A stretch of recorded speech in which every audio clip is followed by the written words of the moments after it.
We're live.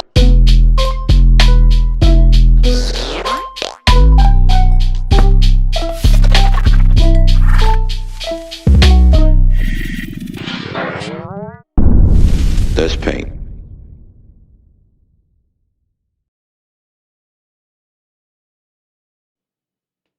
What's up, creative faces, boys and girls? This is your man Ella from Creative Sound Creative University saying what's up to you guys. We are live right now. That means that these videos can be rather lengthy.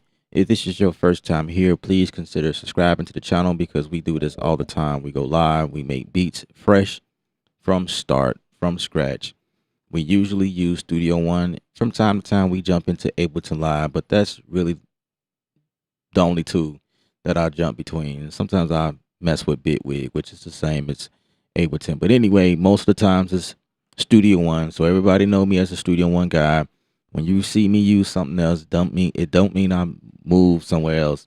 I'm also a machine lover. I love Machine. I use Machine all the time. I have courses on that stuff. As a matter of fact, Machine and Studio One mainly on the creativeu.art site, or you can just go to creative.art, whichever site you land on first.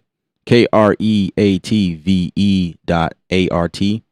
We do things differently here. We also have a Discord channel where we continue the conversation. When I'm not live, we are on that platform having discussions. As a matter of fact, I can throw the link up on the screen as I talk about it. This is where we are, creative.art/Discord.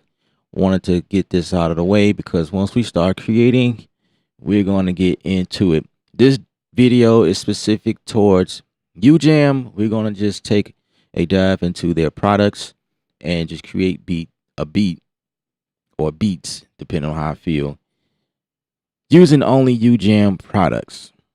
So that's the challenge here. It's really not a challenge because Ujam produce some really high quality very, very, very high quality products where you can produce music you using only their stuff. So even if you have Studio One, Studio One don't come with much unless you have the Sphere account. If you have the Sphere account, then you have a little bit that you could play with. But at the end of the day, they still don't have many instruments and things like that. Kind of easy setup like UJam products are. UJam have a instrument or a some type of GUI for everything. If you are a trap producer, you can grab a few of their packs or expansions or plugins, should I say, to participate in that genre. If you are a pop producer, there's a nice amount of things for you guys to use to articulate that sound.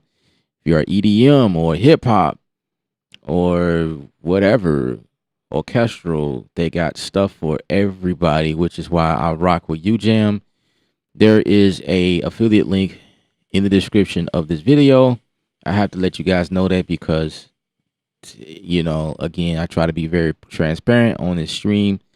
But when you hit that link, it just allow me to make a small percentage if you decide to purchase.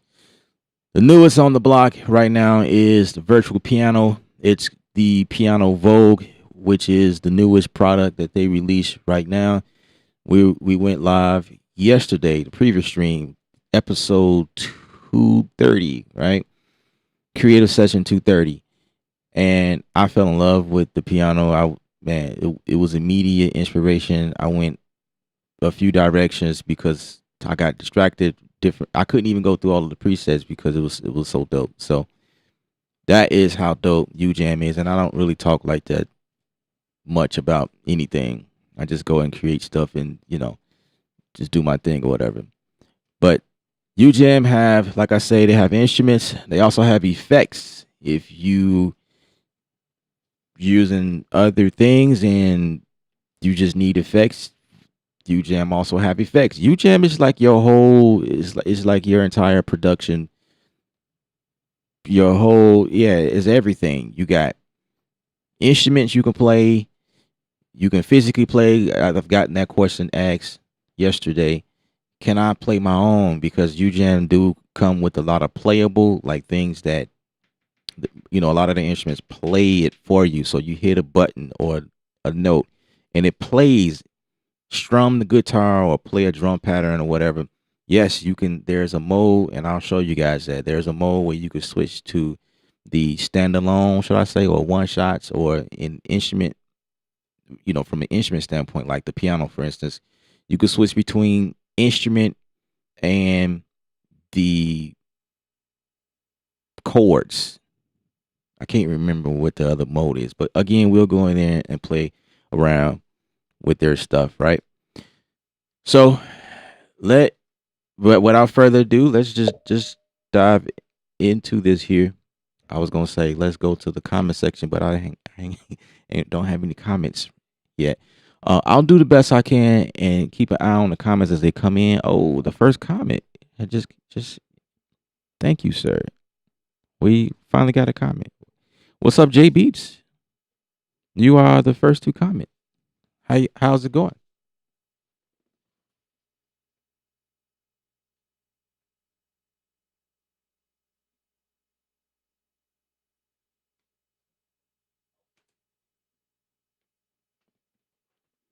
All right.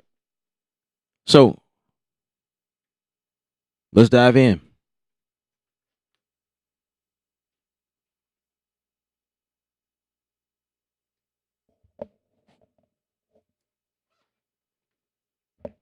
Now, the first instrument I have right now is slab. Something new for me. It's been out for a while, but I didn't have it until right now.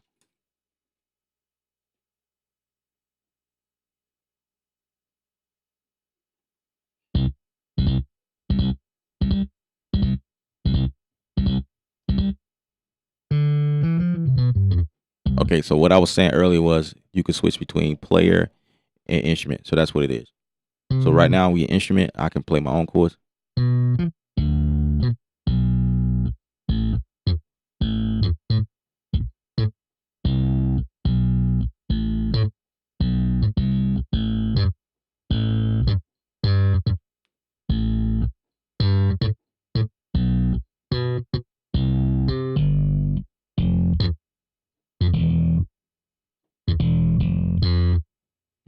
we can drop the D so we can get the lower notes.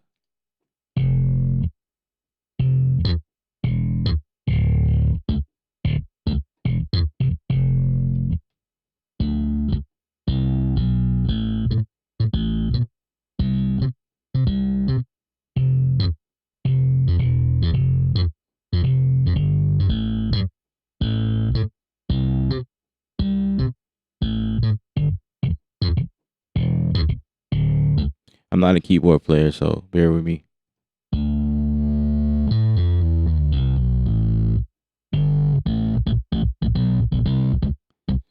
Dope, dope, dope. I like it.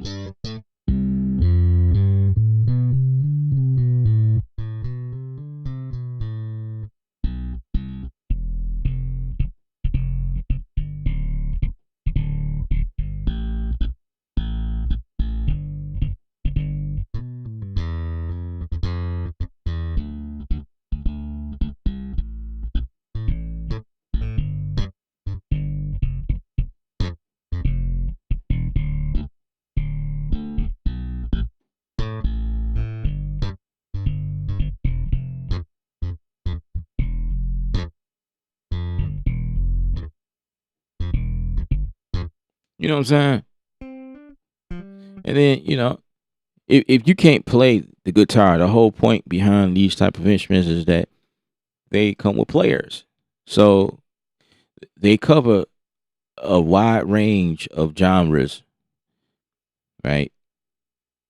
And you can come up with something that sounds great, realistic players that, play it as a real live guitar player will play these. So you go in and you play with the presets. You go in, you know what I'm saying, and pick what you need, play around, see what works for you. And then you have these common phrases. And this is the GUI of most of their plugins. It works just like this. You can switch between player, instrument, common phrases like such.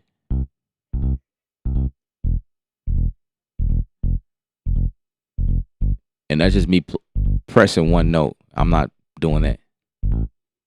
And then, so you got your right hand, which will play the player, right? And then your left hand, you can switch, or in a lot of cases, we call those key switches, where we can switch between the different common phrases.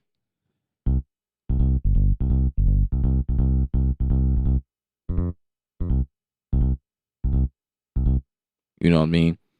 And then you have these other parameters where you can switch between a melodic chord, follow chords.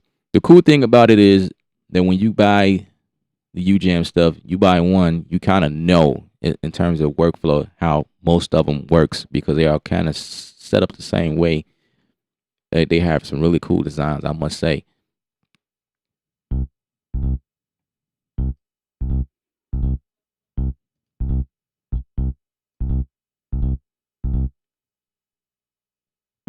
So let's change the preset here.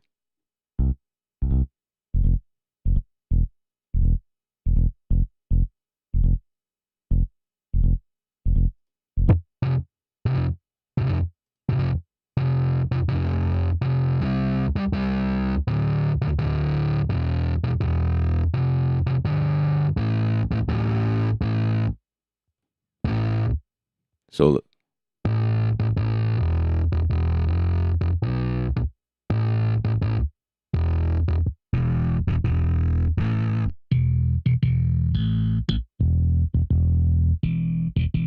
So switch between finger and slap. This is cool.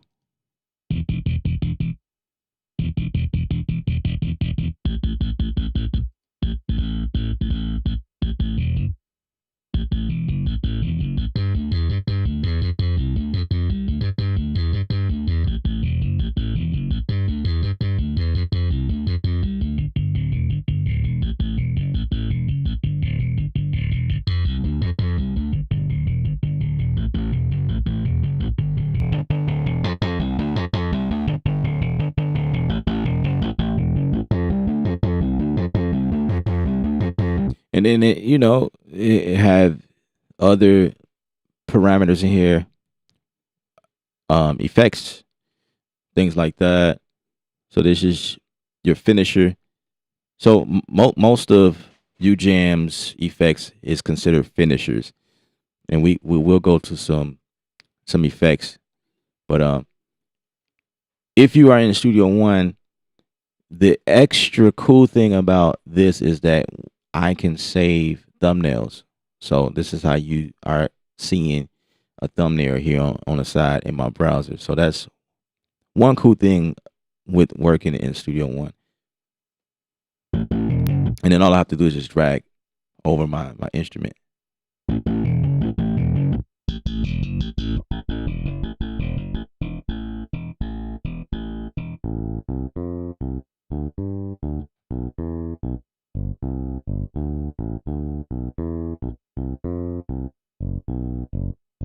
You know what I mean? And then, just go through, just see what you like: modern rock, funk, experimental. Let's try funk.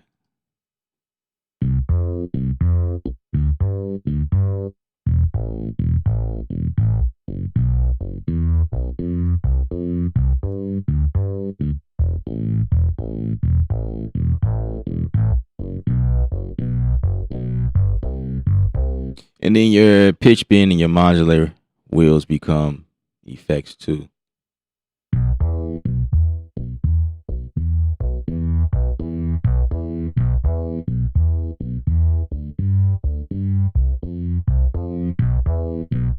And then you can choose what key you're in, right? Just by selecting it.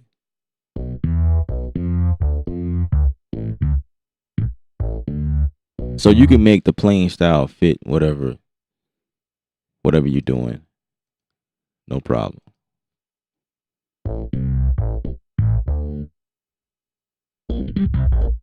Oh, I forgot about the style phrases. Can't forget about that.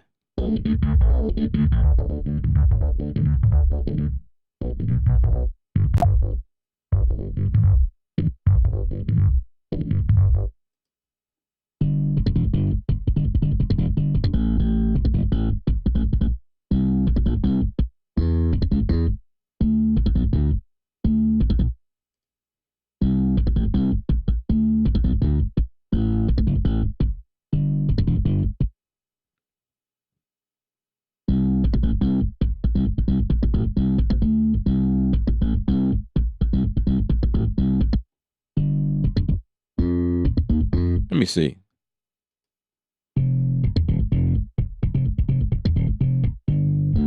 Hmm.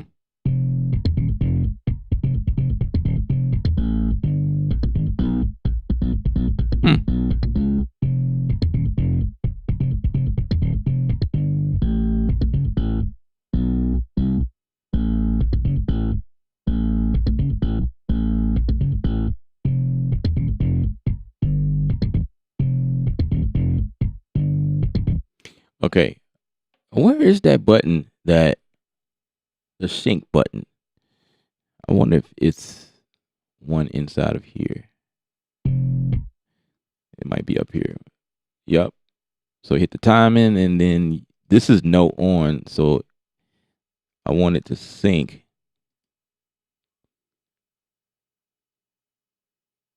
Say song position. So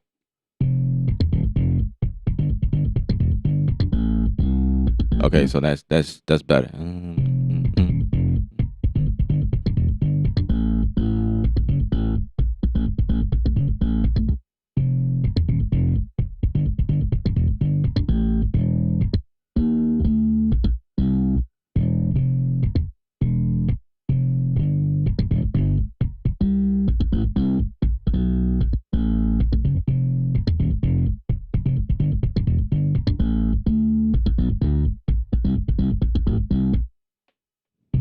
So C sharp. Let's see, C sharp. Is there another one?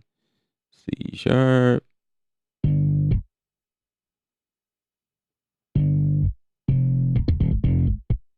Let's see if I turn this off.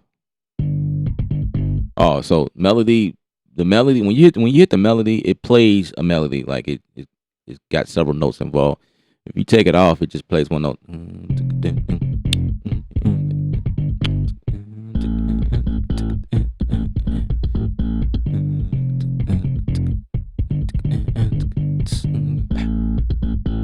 Yeah, I might just do that instead.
You change the feel if you into that.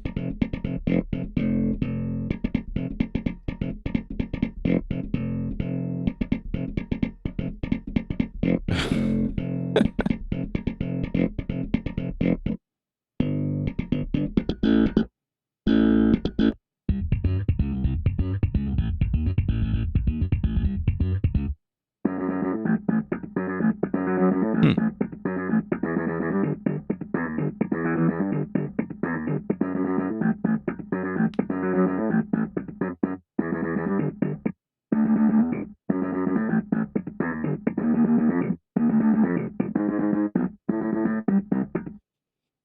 So that's slap. I'm gonna go to a older one. I wanna I'm gonna see if Amber will load up. Let's see. So I had Amber. I had to update it. So let me see if here is Amber. Amber is a guitar. Boy Wonders in the building. Yasharel, what's up? What up? What up? Elliot, what's going on, bro?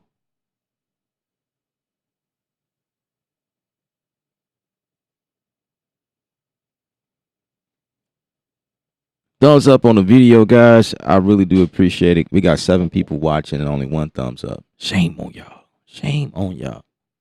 All right, let's get this.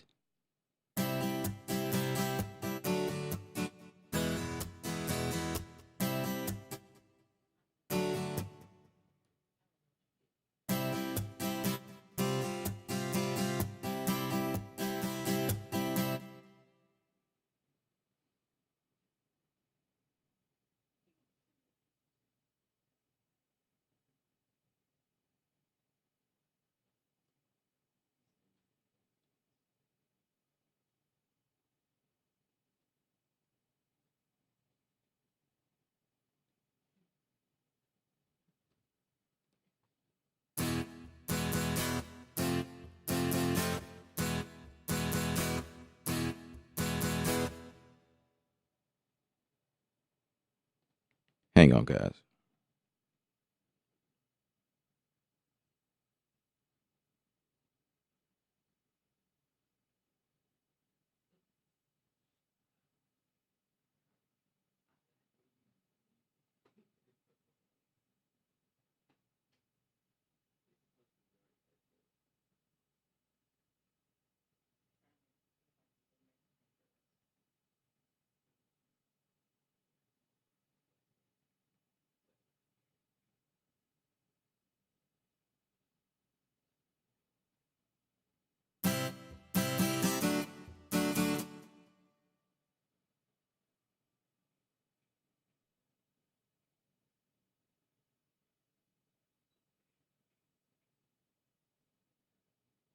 You said you demo all the ujam plugs.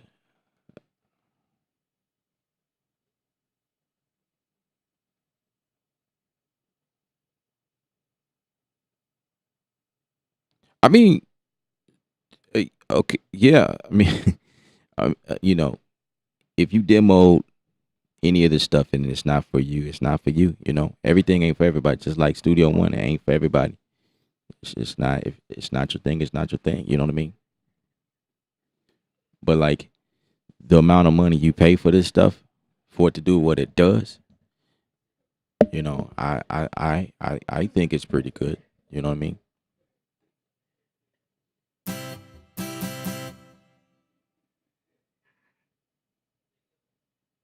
You said college grad need to use UJAM plugins. What do y'all mean by that?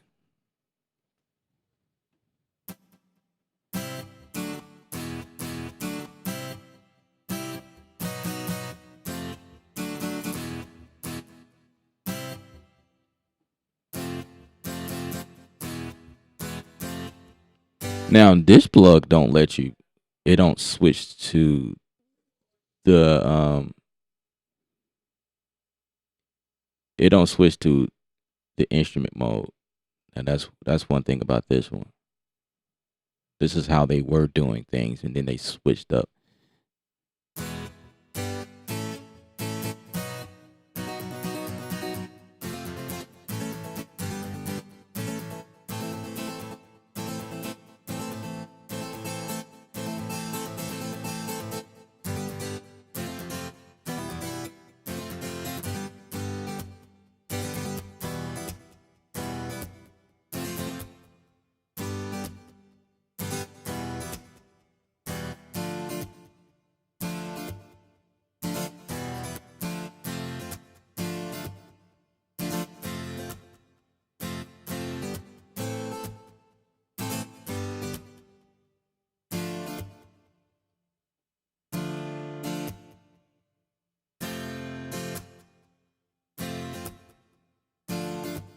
One, two, three.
All right, check this out. I like that.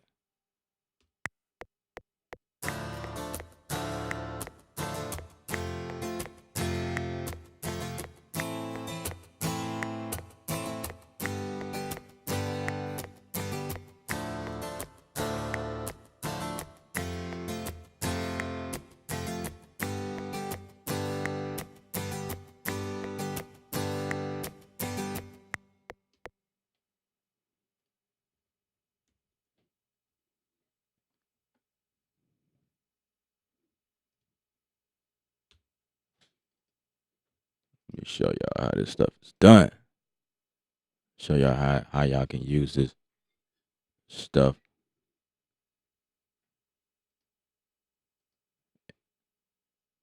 and make it sound amazing.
Oh, by the way, let me.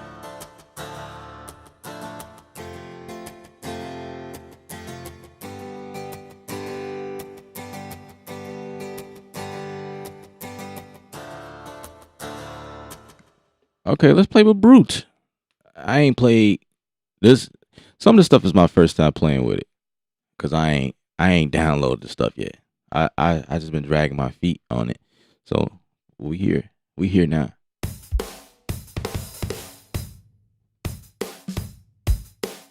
Huh.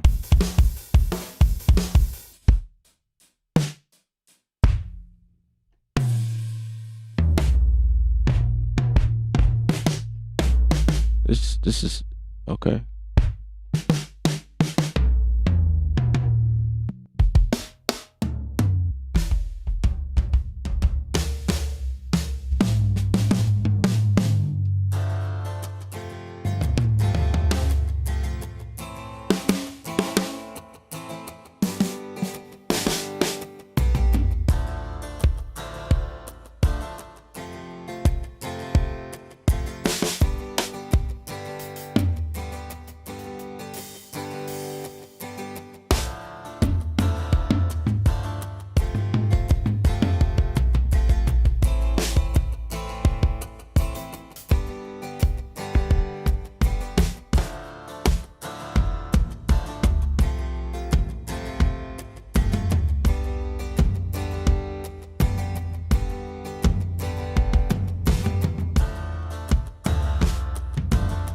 What's up, Super Mario? What up, bro?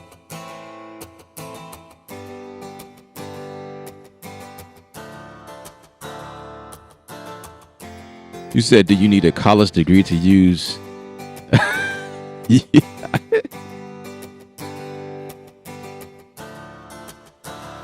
Okay. You said not novice friendly. All right. Hopefully, Ellie, you paying attention. This stuff is so simple. I feel like, actually, I thought that was where you were going when you said that. I'm like, is this like it's so not like I thought you meant it was for a novice when you said college. Um, this okay. So now that we are in like the drummer, this is the drums. This stuff is so easy to me. It's like it's crazy. So first of all, I'm on a a a MIDI piano. You really can't see the full length of it, but this is a 49 key, right? So with a 49 key, this is how you take advantage of what you can do where things are structured. So like what I was saying was on the your left hand, which is usually like how you move this is like your bass notes for piano players. Bass notes, chords most of the times. And then if you fully advanced and you're just doing colors and stuff like that, you using whatever. I'm not going into that. Left hand is for the drums that we're gonna just kind of play around with. It's not really left hand, but I'm just using my left hand as position, like where on your keyboard, like the first left half of the keyboard is for your one shots. So like from C all the way to like C3 or the tip C. Well, actually, yeah, just the tip of C3, and that's standard, right? So you can create your own drums like that. You can MIDI that in and play it. Then your C3, which is like they program their own drums in there, like patterns to help you get going. So for those of you that don't know how to come up with drum patterns, they provide that inside of the plugin. Hey, program that in there, and then you can start playing. Like if you're a guitar player, you plug in and just play to that. So it's kind of like that concept. So if we're looking at it on the screen here, basically we see that they broke it up, and this is what all these labels they broke it up as verse, chorus, special, and here's a stop button. Then you got these intro feel, ending, and what's this breakdowns. And that's usually what we type in the arranger in Studio One, or like how most songs are structured. Most songs have intro. There might be a feel, I mean a drum feel somewhere to help you transition from like the verse to the chorus or the hook, or back to the verse. That's what that's for. Then you got the ending, something to end the song with. And using ending is usually for like a song with acoustic type sound, if that's what you're going for. In trap, there is no ending. Trap just end at four and you know what I'm saying? It just end at the last bar. So ending is, that's for like if you wanted to come up with something, you know, you're doing like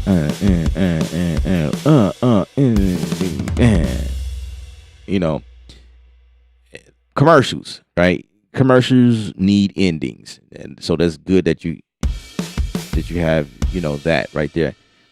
On this side is your one shots, and when you click on the one shot, let me see if this works like that.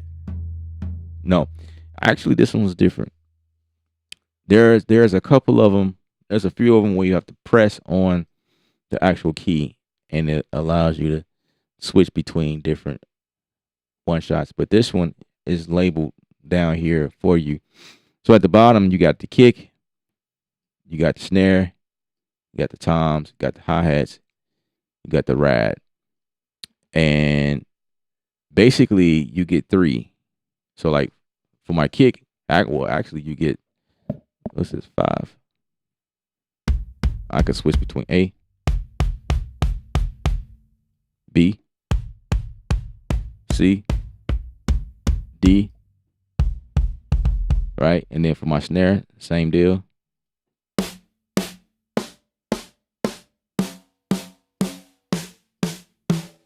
Right? And if you look at it, this is, if you're used to working inside of DAWs, you kind of get what's going on. So the K, the tune, the reverb, these are all geared towards whatever you are selected upon. So like the snare, for instance, the decay, this is ADSR, right? Attack, decay, release, and sustain. That's what it is. Anytime you see ADSR, that's what that means. So for instance, my snare, if I want to make it tighter,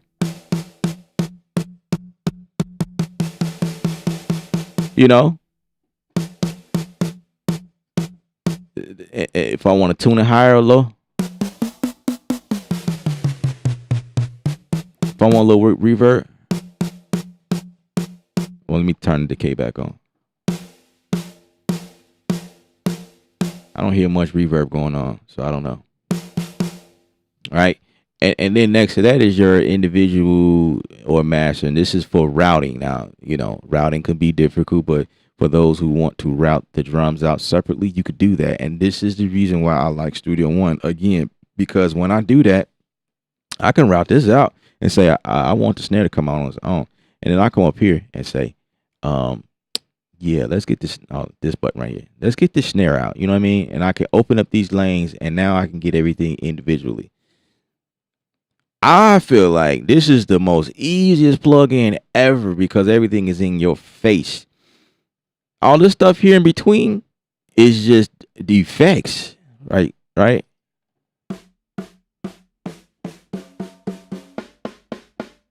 These are like preset effects.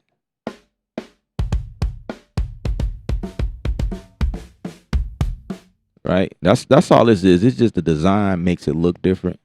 Oh, here we go. Gentle. Slam. Bite. Crush. Bounce. Wide.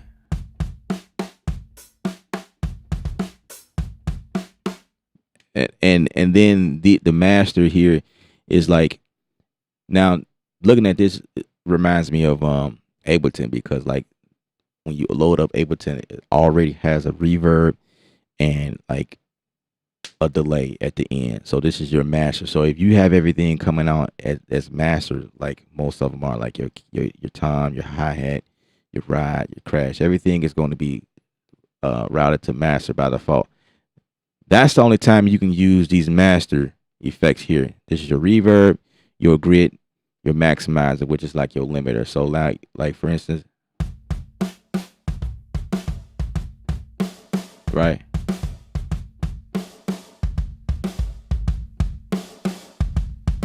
Or you can switch between the presets.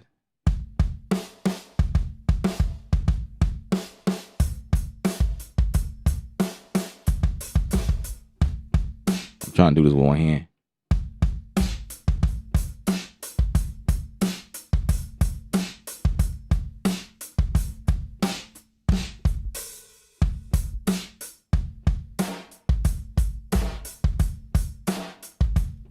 So I'm just switching between presets. And that's it. That's it. That's all. That's it. Like, there's nothing else to it. It's just really that simple, bro. And then when I click up here, it's micro timing. This is where things get a little bit more advanced, I guess, which is probably the reasons why you have to click on the button.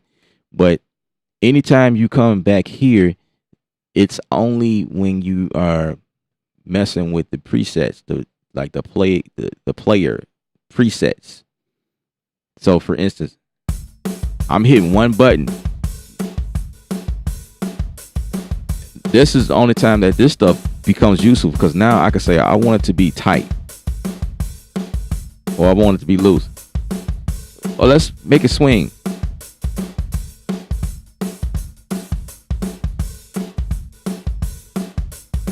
Or if I wanted to push,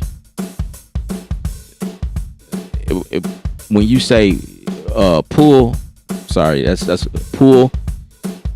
It's like pulling back. It's like more of a like a delay type vibe, and it's usually it's a drummer thing. No, it's not a drummer thing. It's a player thing. Like if you're playing, it's like you can like push and pull. It's like you kind of it's like a drag feel, or you kind of ahead, and that's human. Human do that like realistically. So for instance, it'll make sense when you start putting music together, and then speed up or slow down. Now, when you play with this stuff more and more and more, you will get the gist of how this stuff is really set up. But this player sync deal is like note on or playing position. These are really the two things that I kind of go between. And this here in between is kind of like how you catch the length of it. I'm trying to explain it the simplest form ever. So say like you got like a quarter note, see, but then you have to know. Catching myself explaining it is like I'm not making it any easier. You kind of have to know a little music theory, and when I say that, like basic stuff, and I teach this in my course. This is kind of why I do what I do. Basic music theory, meaning like in this case, knowing what quarter notes are, knowing what 16 notes are, knowing what eighth notes are, whole notes, half notes. And when you know that'll help you when you build in MIDI. So then now we talking about like, because you do it all the time when you play. It's like you playing according to feeling. But if you don't understand what eighth notes are and 16 notes are, it makes it confusing, because now when you change the beat resolution in here and you're wondering why your beats are all off and you can't catch it, it's because your resolution might be too wide. Like for instance, if you're doing stuff that's only in 1/8, 1 and 2 and 3 and 4 and 1 and 2 and 3 and 4, 1, 2, 3, your tempo 1, 2, 3. So your eighth notes are right there. Now, if you're only doing things that fall in that grid, and you have your resolution set to 1/16 or 1/32, that is too wide. So you might fall in between somewhere. You know what I mean? that's the reason why I say like knowing a little bit of music theory might help, because that's theory right there. So when you know that, then when we come here and talk about switching between 16/8 and 1/4 here in the player sync, now we talking about the sample, how long the sample play before it catches and hit the next sample or hit the sample again. It's like you giving it enough space to carry out until. So if I have it 1/8, it's going to carry out 1/8 until it catches again. You know what I mean?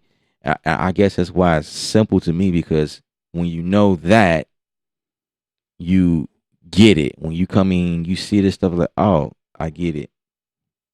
And then you put two and two together, and then it just. But I mean, it's all. When I first started playing with this stuff, I was just playing around, seeing how this stuff works, and then it made sense as you play. You see what I'm saying? As you play around with it, you kind of learn how this stuff is mapped out and what it's doing, and then it becomes like second nature.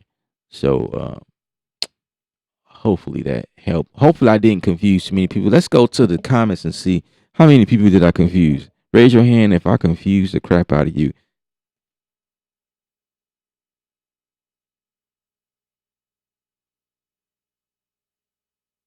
What's good? Push button.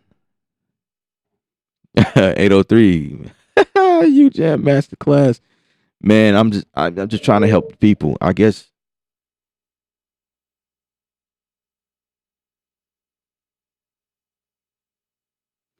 Now, Ellie, we gonna get you straight, man. We gonna get you straight over here, bro. That's why you here. We gonna get you straight.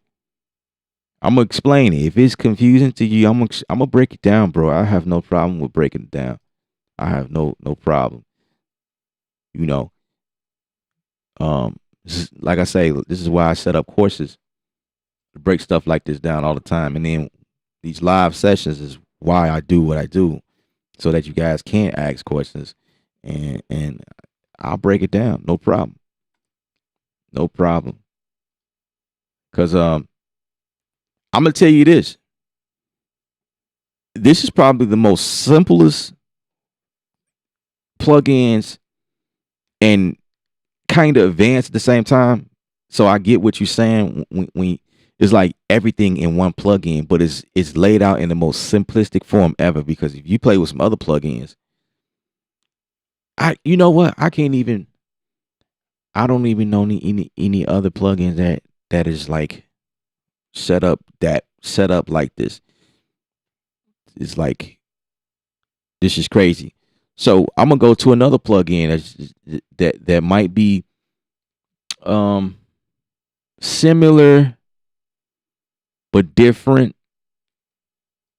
Okay, for instance, like I'm gonna just pull up Idle. Idle is what I was using yesterday. By the way, I'm trying to remember to save a thumbnail each time I pull in a new plugin. So Idle is like it's like a trap or EDM pop, whatever. It kind of has that flavor. Let's see. Okay. So we're gonna save thumbnail for this as well. I'm trying to save everything. So Idle is a little bit different, and I'm gonna pin this.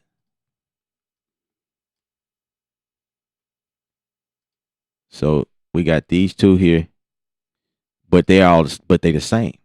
You see what I'm saying? I wonder if I can resize it. Okay. So in this case, like I was saying before, see, you press on these.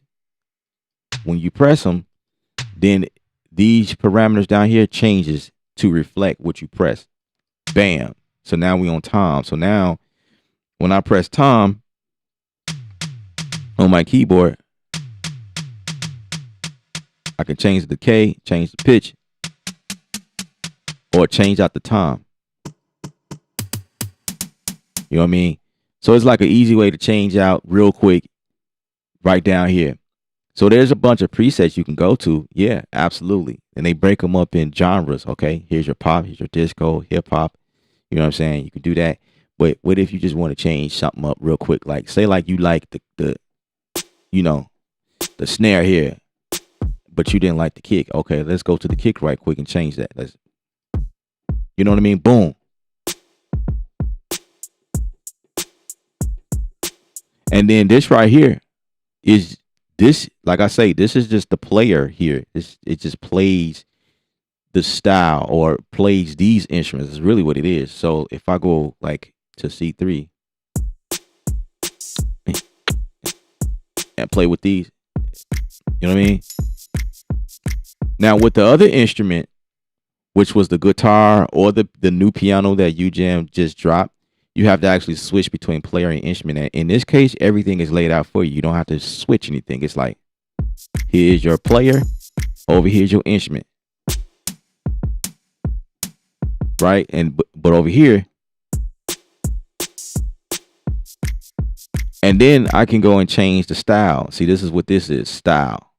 So now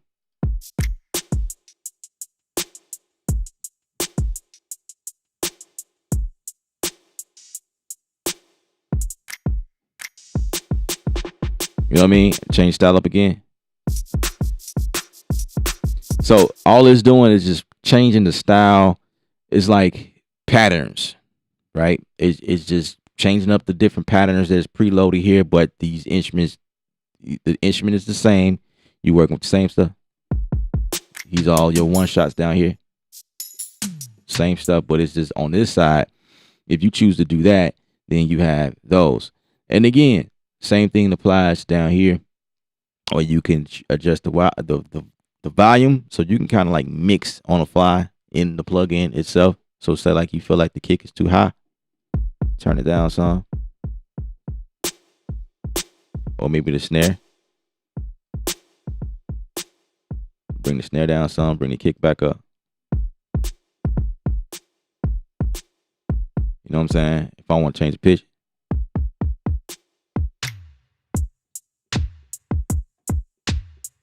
You know what I mean?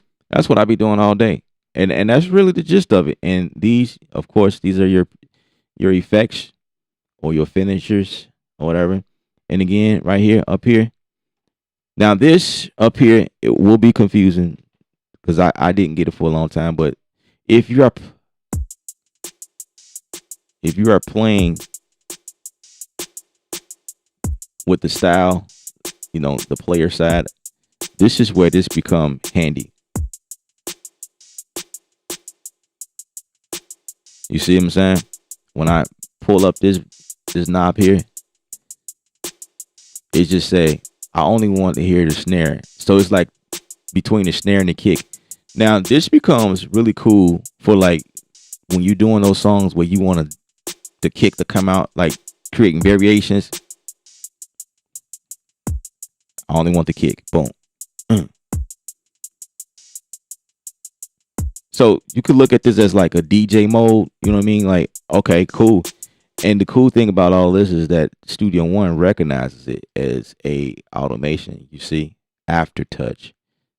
Well, that's not what it is. It's called something else. What is it? Yeah, it is aftertouch. Oh, pitch wheel. So it is mapped to your pitch wheel. Never mind. So I can do that without even.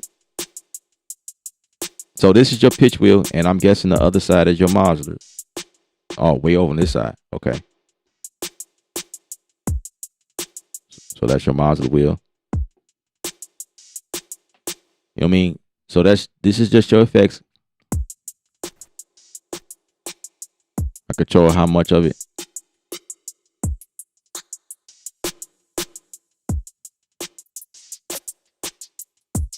Give it some juice.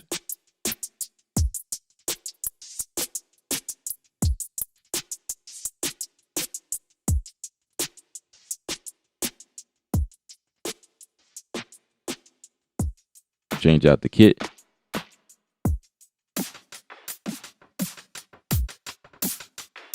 You know, these are just effects. Snare only. So if you're playing like the player side of it, this is a quick way to add stuff. And then you could just say, instead of like going in and taking out the kick or snare, which you can't. Like they gave you the option to take that because they know that that's what we do most of the times. Like to create cool variations. Like if a rapper's rapping blah blah blah blah, blah and then you want to create a sweet spot where the rapper is saying something pretty cool. Take out the kick, boom, just go to the snare, and you can automate that. It can do that on its own. You know what I mean? And then of course when you go to micro timing, you have these other functions.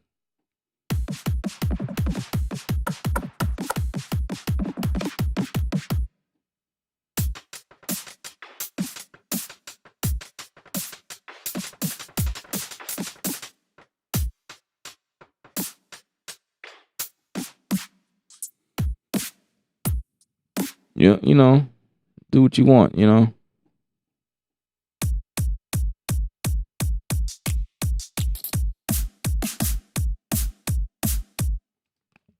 So that's how that goes.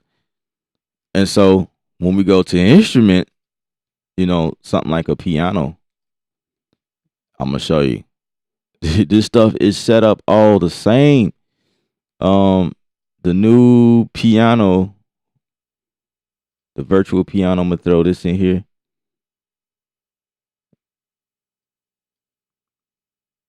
And then we're gonna throw up the U synth because the U synth actually changed the game. The way that it works is a little bit different from everything else. This actually mimics the U synth actually, the way that it's designed.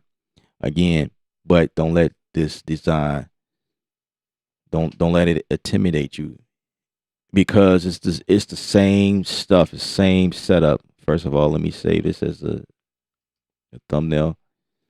So again, right side, well, actually it's switched because now the left side becomes the key switches and the right side becomes no, it's the same. It's the same. It depends on what mode. Now, in this instance, right, the left side becomes the player, right? And the reason why I feel like this stuff is so easy is because it's only one note.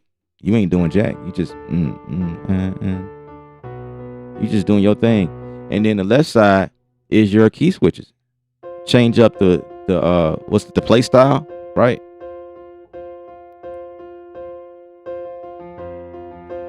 That's it. Y'all can see me holding down one note. And when I go to latch, it's the same deal I was showing y'all. When I hit, no, it's not latch, it's timing. Timing is what it is. Humanize, loose, tight, swing, your speed, right? You could double, half, normal. And then here, it doesn't have that 16th, 8th notes or that what is it, quarter notes in here. It doesn't have that in here, but it's between the note on and the song position. And basically all this means when you say note on, that just means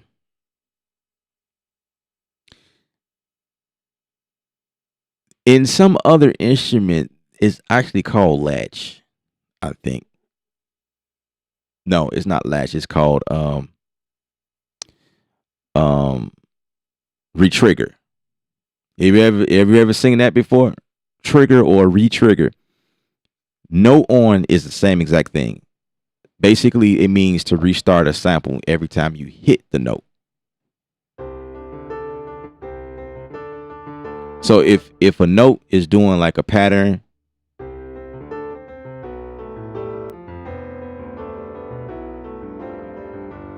you see how I'm doing that? Everything is like following, is like it's keeping the rhythm. But if I switch the note on, it's retriggering.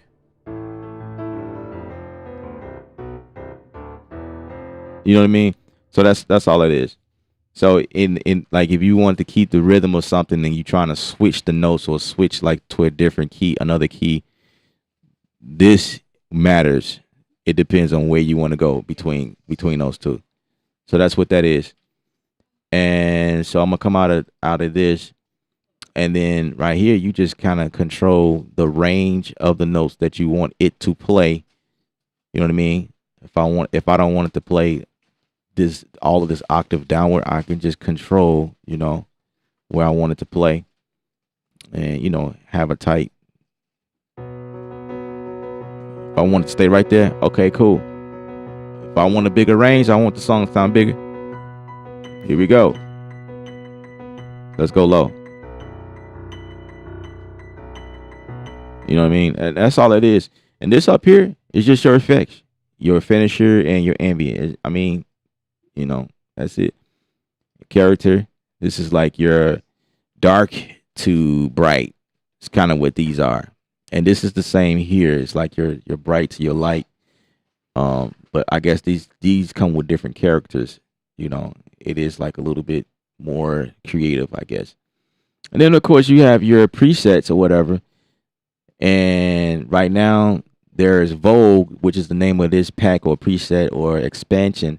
But I'm gonna show you like how USynth, which is the first iteration of this, the way that this is designed, this is the same exact thing. So USynth is the same, but USynth, because it's been out longer, there's more packs in here. So like for instance, you see you got the deluxe, you got the core, your 280, your Euphoria, your caramel, and your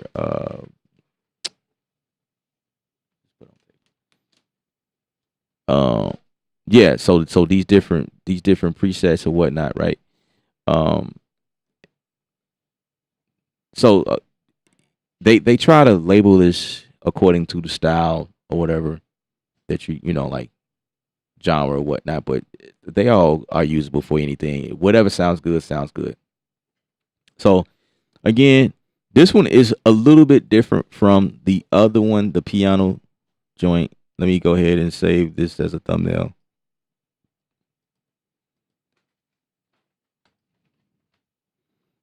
Y'all see how these thumbnails are looking? Pretty nice, right? All right, so I'm gonna pin this a little bit, and then let's go here. I'm gonna come out of this one. Let's go here. By the way, guys, if you're enjoying yourself, thumbs up on the video. And if you digging what's going on and you want to take advantage of having this stuff, there's an affiliate link in the description of this video. Just go on over there and just pick out what you like. Right now, there's a sale going on. I probably for a lot of their stuff. I didn't even look, but I know this is new. They just released this like a few days ago. This is on sale right now before they increase the price because it's so very new. This the introductory price on here. Just grab that now and save yourself some money. If you grab it now. So again, your key switches here. See your piano back here. This one, key switches. Same deal. I think in Studio One now they changed it from key switches. Now they call it what is it? Articulations, variations. That's what they call it now. In Studio One, it is considered variations. So if you did not know that, now you do. See, if I come in here and say, where is it? Aftertouch, velocity. Where is it? Yeah, sound variations. And that's what this whole deal is. Sound variations. And this actually talks to Ujam. Ujam right now, this is why I feel like Ujam is special, because they build their stuff with this information already insert. Now, if you're using any other instrument, you have to insert this stuff on your own.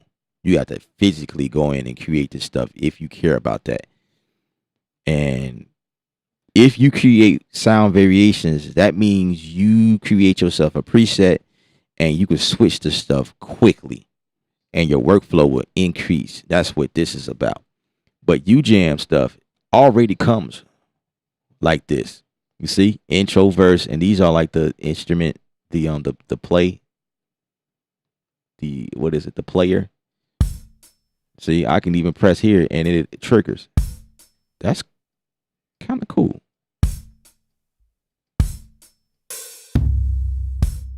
It don't play all the way out though, but that's crazy. Yeah. So, what's this? So if I create a region here, you can kind of see a pinkish background right here. You see it? It's like a little lane for like a. It's like it's not grayed out, but it's like pinkish, pinked out. How about that? It's pinked out. That's your key switches. It's considered key switches in other instruments, but inside here they call it sound variations. It's the same stuff. So there's your one shots right here.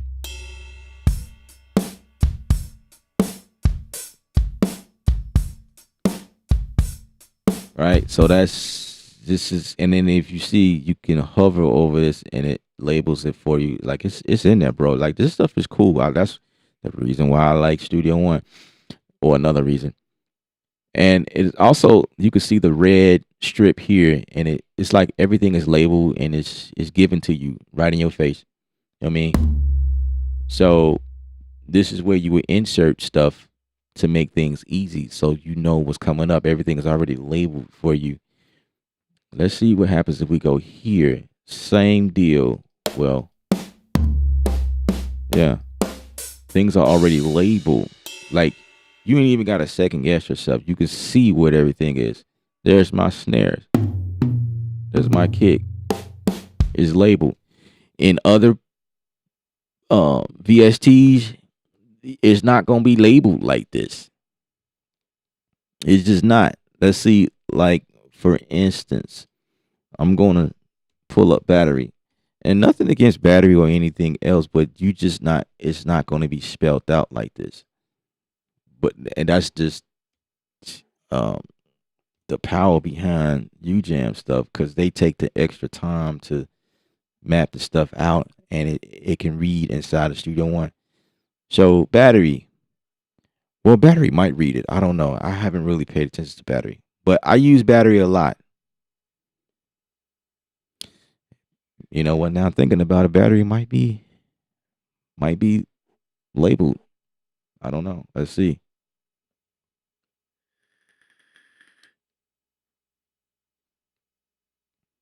All right, so I'm gonna go to a kick just for the hell of it. Right, I'm gonna just pull up a kit. So in battery, I mean, everything is labeled out in the sales. Here's are your sales. You know, okay, right, cool, cool, cool. But once we come here inside of, let's create this. Um, let's go over. See, nothing is labeled. It's just A B C D E F G H I J K L M N O P Q R S Y and Z. You know what I'm saying? Um, sound variations, there are none. It's zero, nada, zilch. There, you know, that's how most of the instruments come, like that. Not with UJam, yo. UJam is a little bit special. Well, there was no key switches in this one. Let me see. There isn't any in this one, because this one is a guitar, and this is their older instrument. But their newer stuff, they're they you know, it's a little bit more information.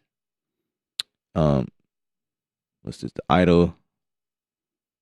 There is key switches here. Yup. The piano note, because it's a piano. Let me see. And this is battery, right? Now for slap, there is, because it's the newer stuff. Y'all let me know if y'all feeling what's going on. You got any questions? Let me know.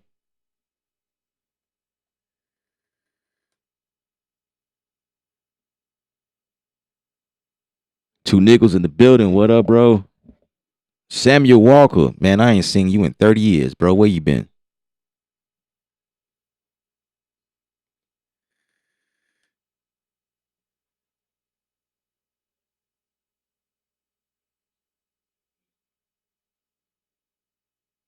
Push button.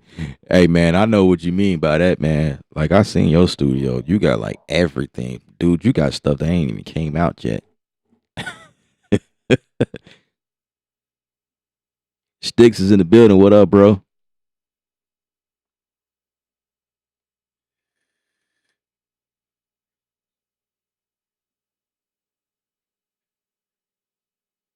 Thumbs up if y'all gaining value here. I'm breaking things down for people who's asking questions, trying to stay interactive. You know what I'm saying? Because I want y'all to get it. You know, if some of you guys say this stuff is like it's it's it's not easy, it's not user friendly, and I think it's the opposite. Because I see, I do this. I played with some stuff that's like what the hell is this? UJam stuff is pretty easy to me. It's like bam, it's they lay it all out in the most beautiful, and the design behind the stuff is phenomenal. Like I am a UJam fan. Like I like their stuff. Their stuff is quality. Just like Native Instruments. I'm a Native Instrument type of guy. Native Instruments has quality stuff. That's why I use all of their stuff. So Native Instruments, UJam, also Output.com.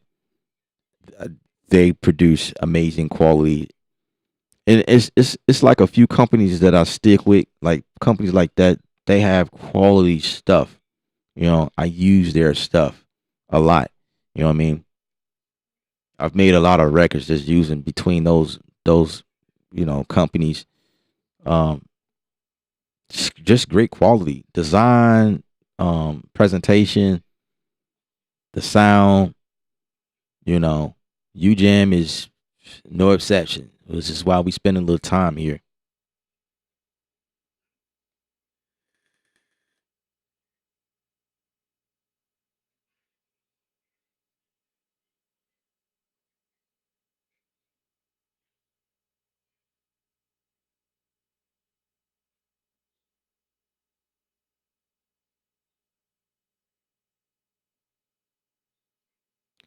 Uh, what's up to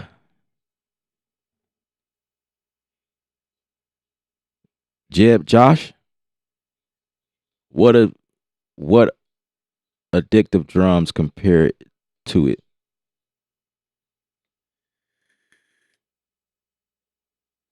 I don't know. I use Superior Drummer, so I don't know. I don't have addictive drummer. I don't know. But in UJam, you have like rock kits. You got like old school, which is like deep. I use deep a lot. Deep is like my go-to for like drum fills.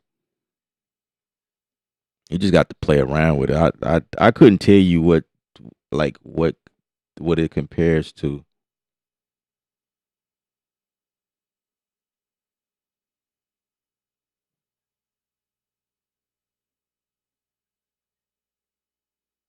Say what do I recommend? Say Ableton or Studio One. Studio One. Studio One because I use Studio One. You know what I mean? I know Studio One. I can, bro. I answer so many questions. Like when I'm not in front of my station, I answer like the most questions when I'm not here. I be like, hey man, all you gotta do is go to preference and go here, blah blah blah blah. Or you gotta do this, that, blah blah blah blah. You know what I'm saying? I can like quote this stuff from my brain because I know it. I'm going to say Studio One because to me it's the easiest way to create music, but that's me. But if you are a Ableton Live person, you're going to say Studio One is difficult. I've heard that before. So it just depends on your style of workflow, how you like to create. Ableton does create a faster workflow depending on how you gravitate towards that because they allowed you to create clips like that. Like you can create immediately. It's set up that way to create real quick. But when it comes down to arranging the song, that is the part right there where you have to become a little bit advanced. You got to know what you're doing. then that's when, you know what I mean? In Studio One is not so much, it's not hard. It's real easy. And I'm going to try to explain as much as I can in this video as I create a beat. You know what I mean? I don't only want to just tell y'all a bunch of things, but we're gonna create a beat. And so if you are looking to like see how Studio One works in terms of workflow, you're going to get that here. But I'm focused on UJam. I'm creating the beat only using UJam stuff, and I'll just kind of just go through, just try to make some sense out of it. Does that work out for y'all? Y'all let me know. Thumbs up on the video. If you are new here, please consider subscribing to the channel. We always go for thumbs up on the video. If you are watching, if you ain't did that yet, I appreciate you. If you know, thumbs up, I appreciate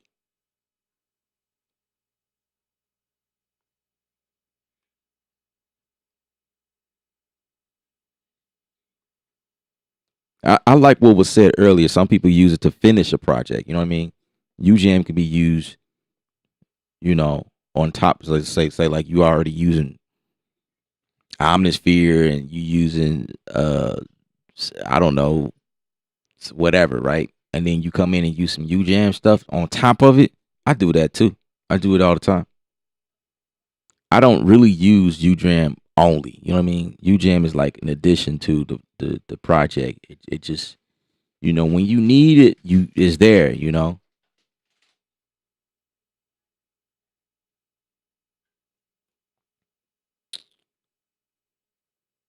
I'm in Nate, what's up? I ain't seen you in like 12 years. Where you been?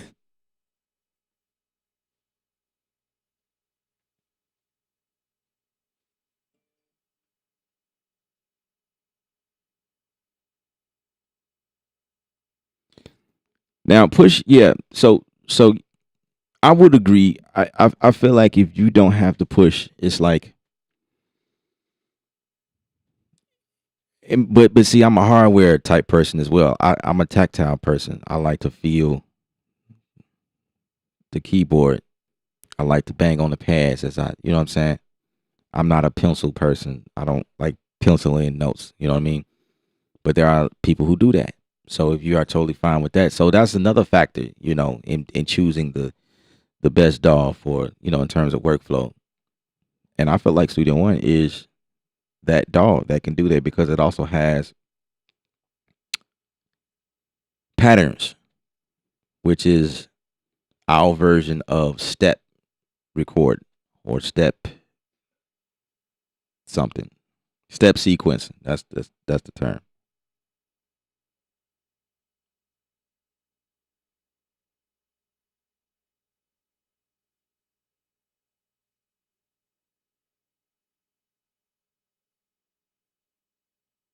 All right, so let's build this beat.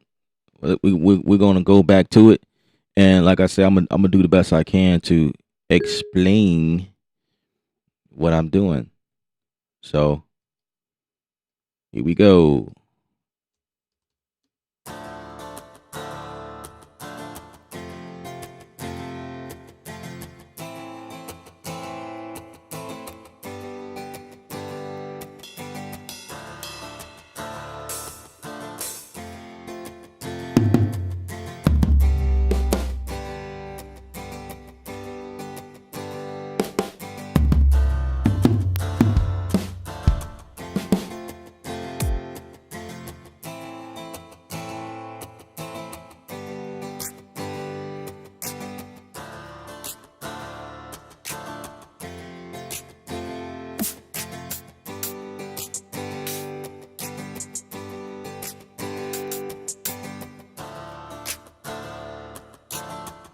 And this is what I mean by simple workflow.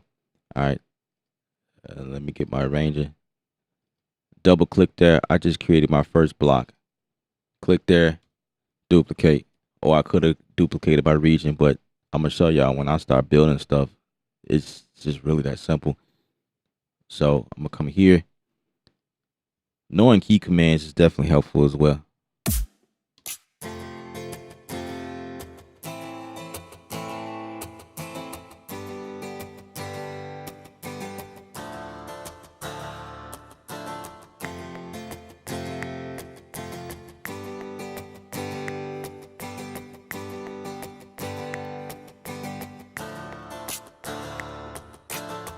I'm gonna just put that in there.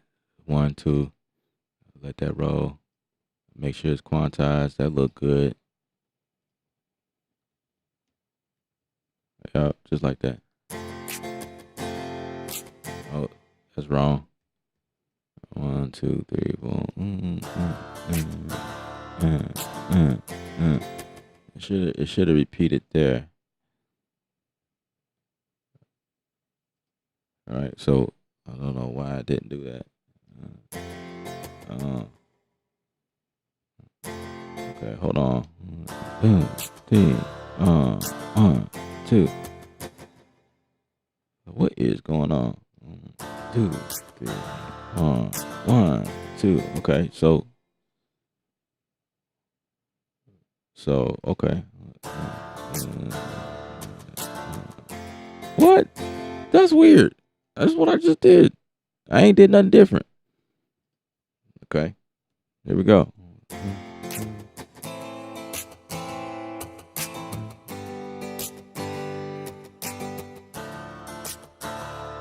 I promise you I ain't do nothing different.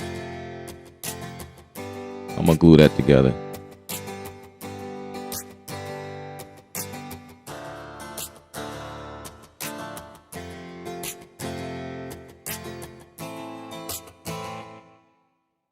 I'm gonna take out battery because we're not using battery. That was just for demonstration.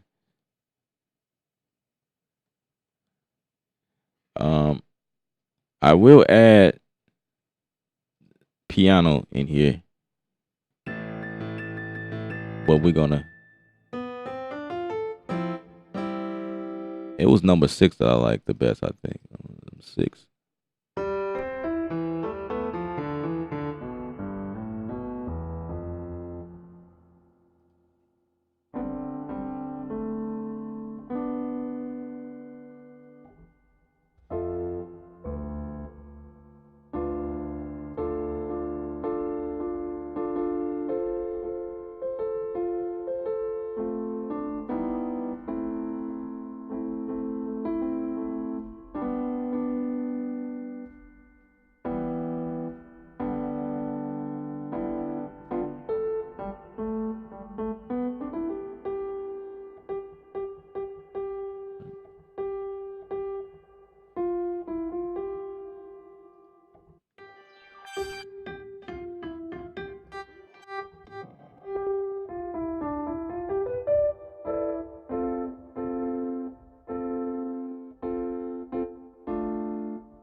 You know what? Maybe I should pick something. Maybe I should allow this thing to play.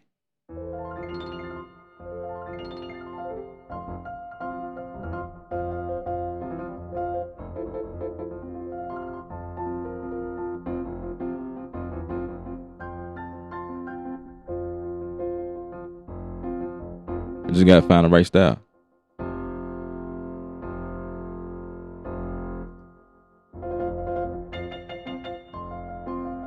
Maybe that and change.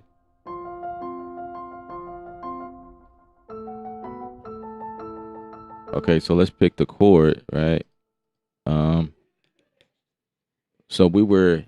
Let me switch this right quick.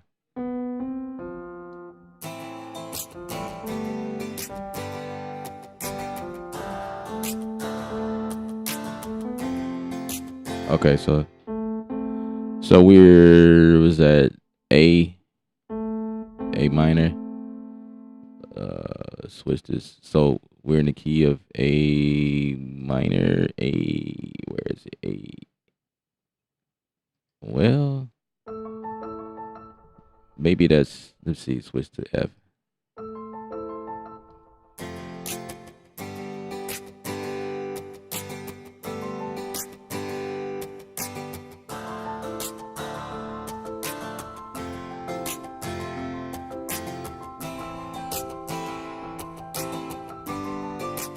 Okay, that might work.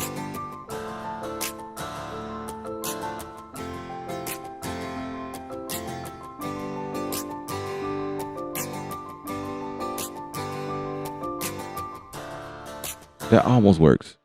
That almost works. So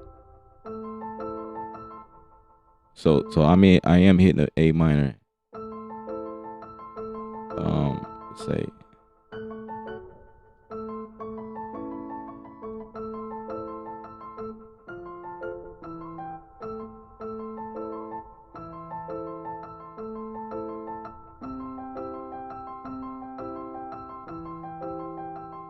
What we're gonna do about that? Also, I had to. So if you hit two notes, it augments the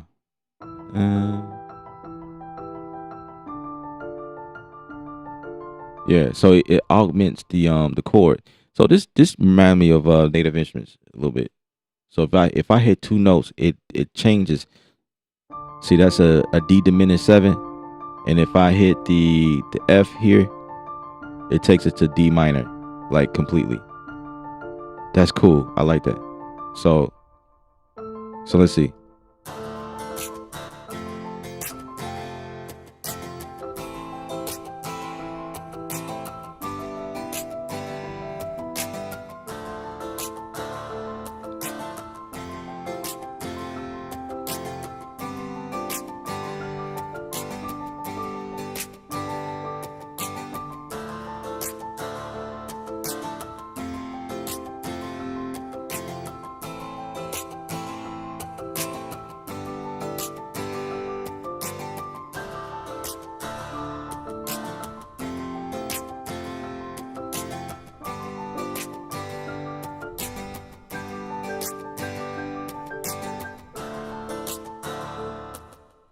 Okay.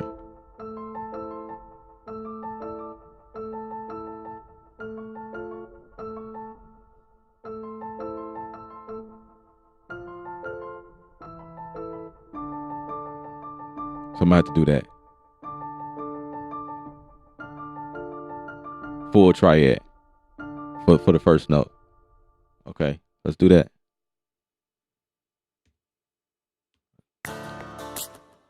So that sounds better. Okay. 1, 2, 3, 4. Okay, so next one.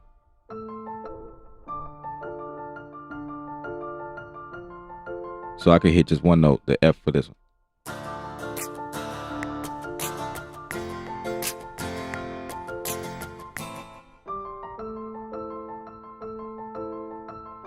Okay, so one note.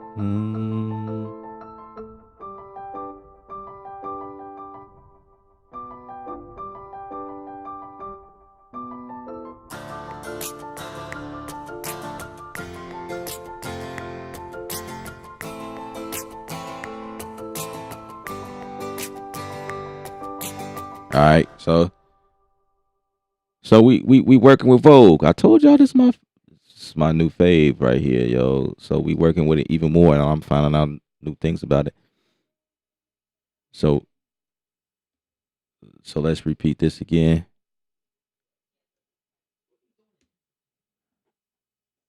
I didn't want to do that. Let's duplicate that, and then we're gonna change out this last.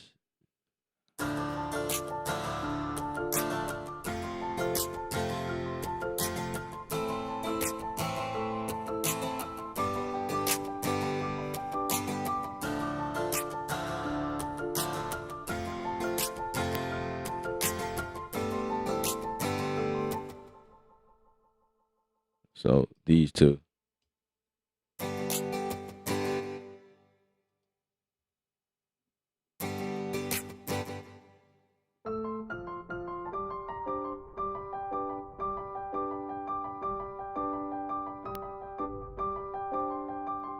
So I'll do that. See, show y'all what I'm doing. Try it, and then like an inversion. Okay, so let's do that. 1, 2, 3, 4.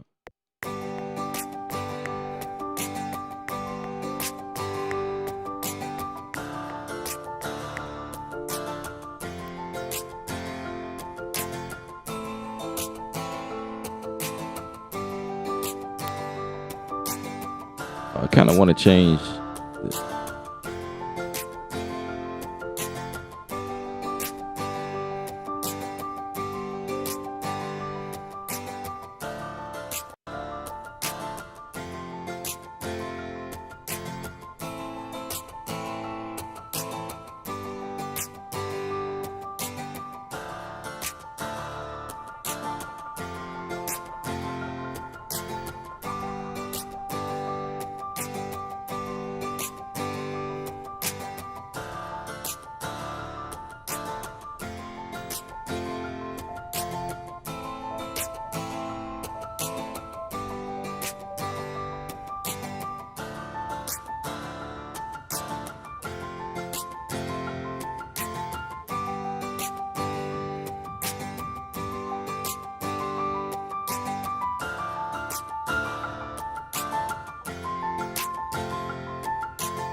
right, so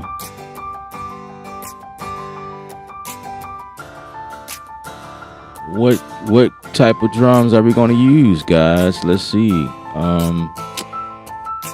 Mm,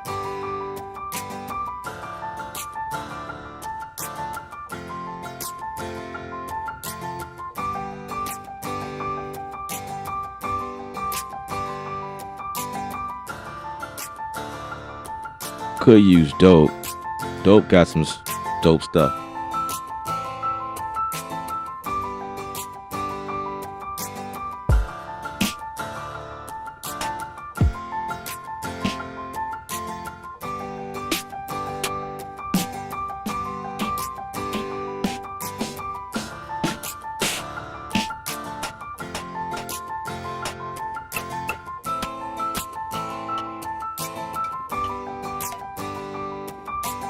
Right.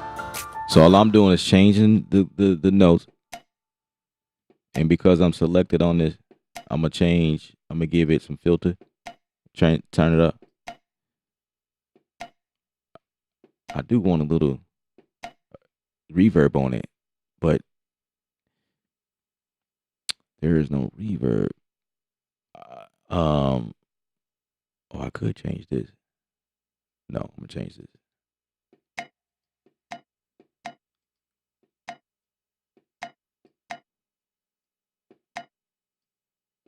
So I don't want to do that.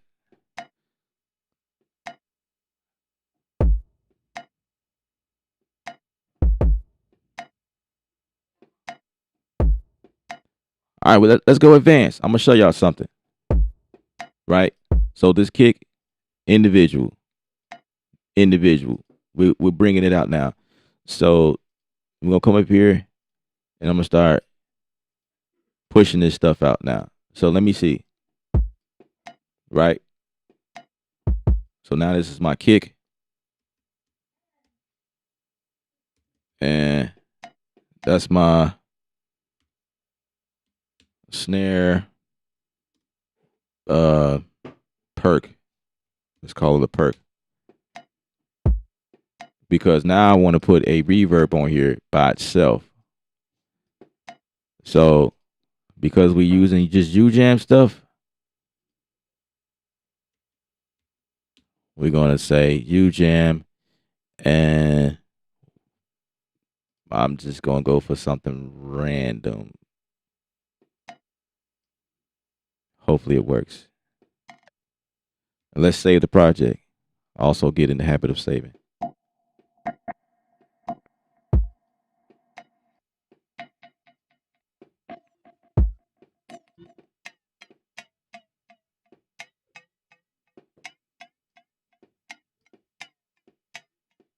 I kind of want a reverb.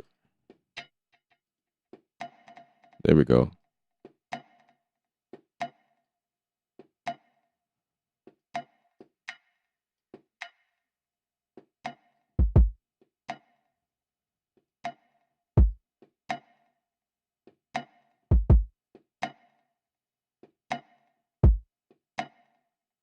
All right, here we go. 1, 2, 3, 4.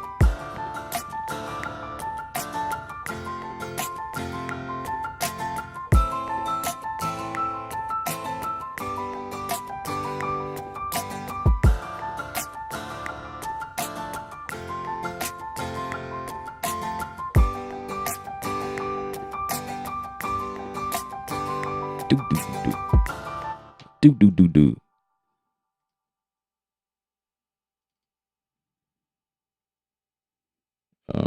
Let's see what's going on here. Take that out. Put that back right here.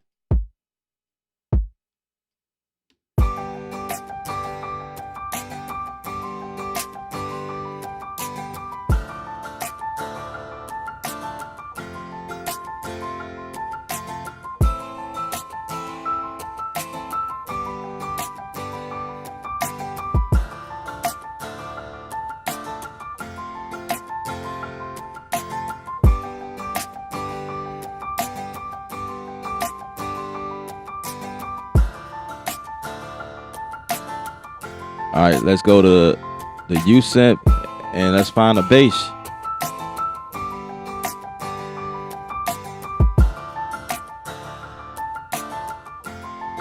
Which one haven't I played with yet?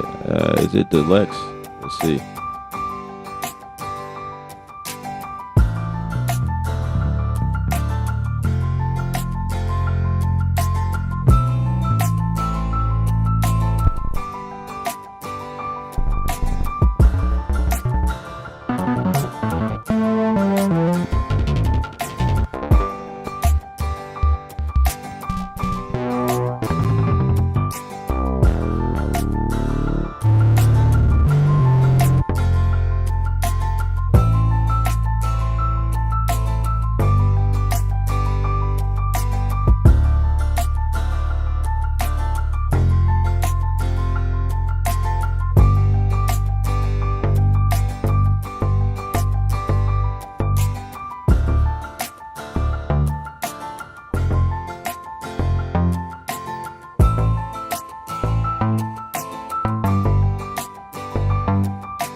All right, I'm gonna put that in there, and because Studio One can stack on top of each other, that's probably what I'm gonna do.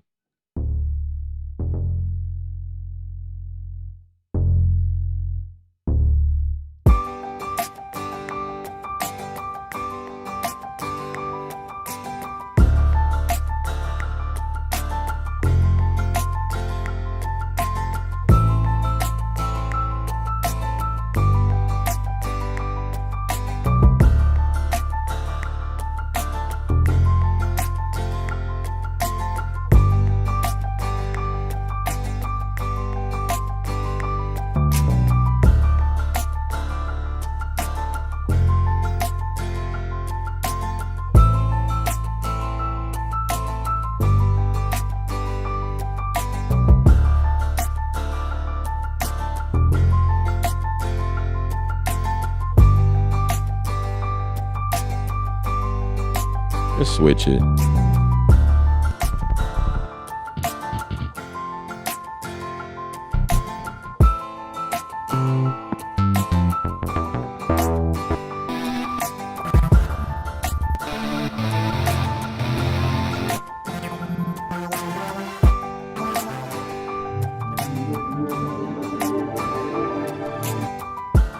See what chord got.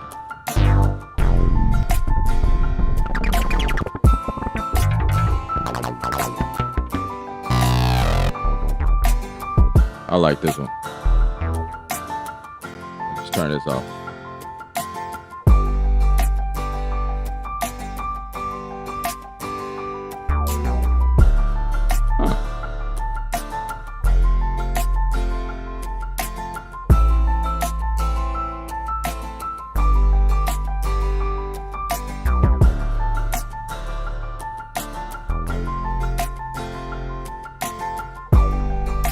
Ooh, okay.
Just felt like it's too slow.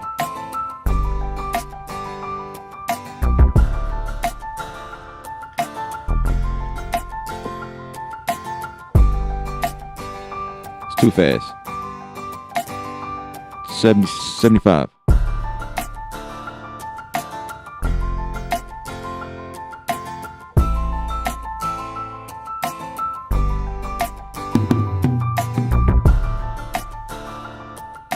Okay, let's see what brute force got.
Watch me duplicate this. See how easy this is? Boom.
I think I want to like automate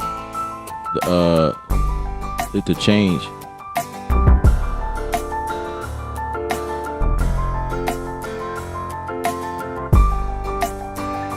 Okay, watch this. So we're gonna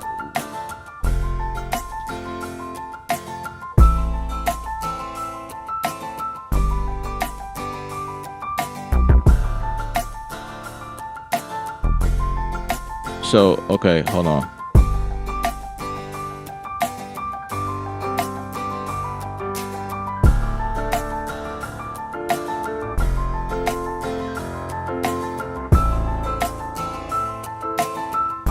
I like this one. So we're gonna add key switches in here. So between this one and this one. So let me put this in. I'm gonna explain what I'm doing. 3, 4. I'm putting these key switches in there. It's not doing anything. It's just making sure that everything stays right there.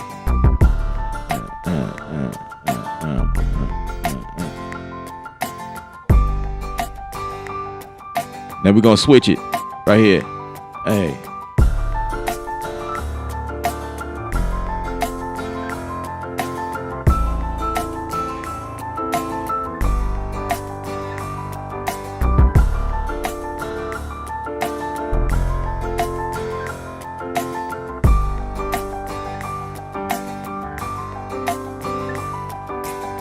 All right. So if y'all following along, what just happened was when I add the key switches in there, and I add them in there. Sorry. What I just do? What the heck I just do? I'm hitting buttons. Okay. So I hit key switches. Now these here at the bottom, they are doing nothing. These are key switches. These are ensuring that I stay right here. Let me get this up right quick. So these key switches reflects these here. These are my key switches. So this note, it reflects this note here. That's what this is. And I did them several times because sometimes if I'm I don't know, out of whack, like the player will reflect the very last thing you're on. So say for instance I'm right here. I say I hit that for instance, or I'm in another section where I got something different going on. Say like I'm there for instance. I got them going on several times. That way, every time something triggers a note or whatever, a chord, it's gonna automatically go back. It's like resetting itself to what I really wanted to do in that section. I don't know if that makes sense to y'all, but I changed notes when I got here to this next section, which is up here, because now it reflects this key switch, which is what I wanted to play. I wanted to play this style, playing the same exact notes, but playing a different style. And I add them in there several times just so, and it really don't have to be quantized to be honest with you, but sometimes I do. But as long as I put it in here, either on the one or before the one, like that, because it kind of gives it a heads up, like, hey, we finna change the style. You know, you could do it like that as well, but I don't really need to do that. So that's what we're doing, and it's all being done on the same track. I don't have to go to another track and say, hey, do something. But actually, you can do that though. To be honest with you, no, yeah. You still have to put key switches in there if you're working on the same MIDI instrument. So this is the power behind key switches, and this is also the reason why I love Native Instrument stuff, because all their stuff has the like key switching abilities. It changes the articulations and the way something is played.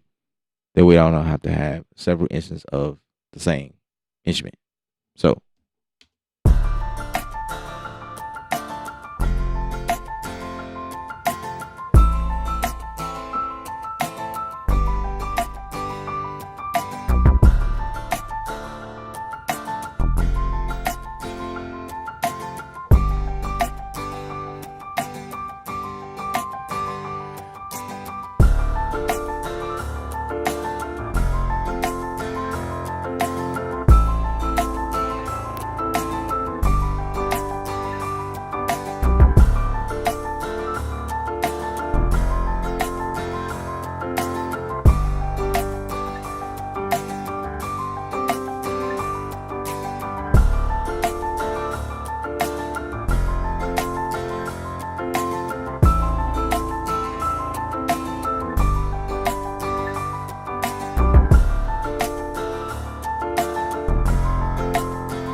I need a.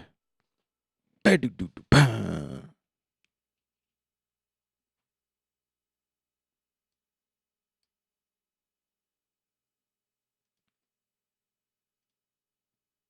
gonna put some deep drums in here. How about that?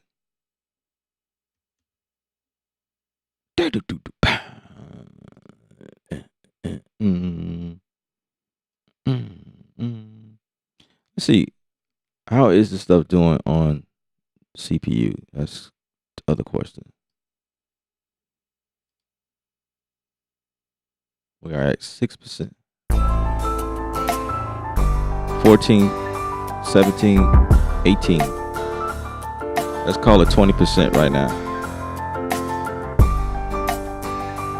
With 13 drums.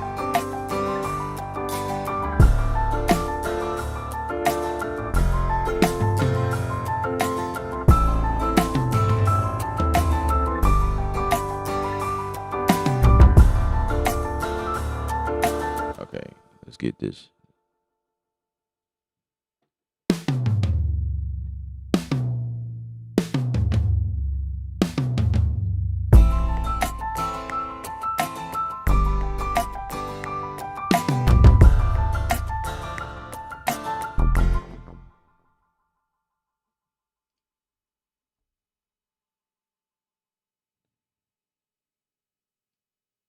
It was too soon.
I'm gonna save this. I don't know. SE drums. I haven't used this in a while. It may crash. Hopefully it don't. It might give me an error. Oh, it works. Look at that.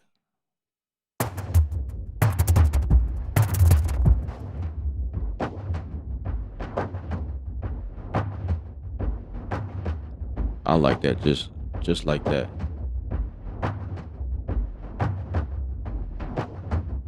Just cut out some of the low end.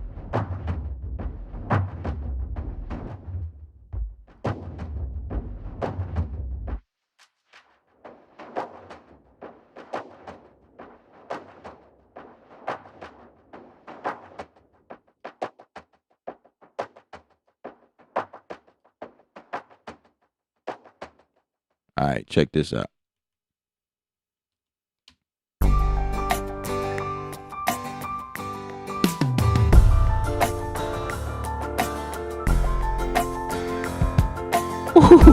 What? Love it.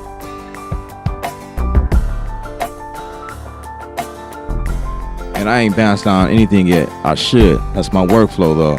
I don't know.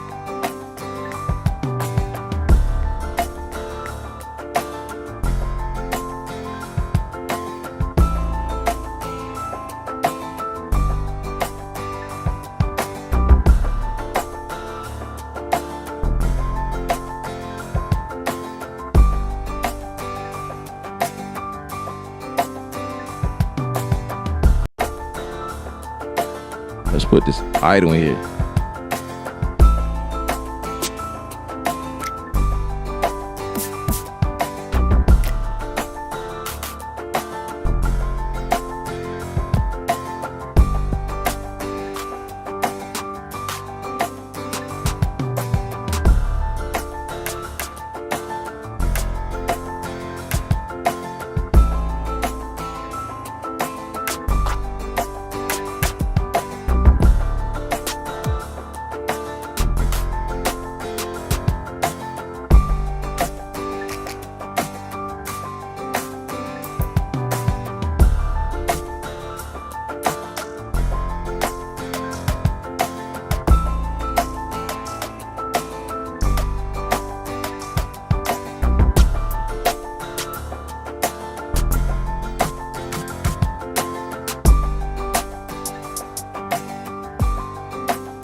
Okay.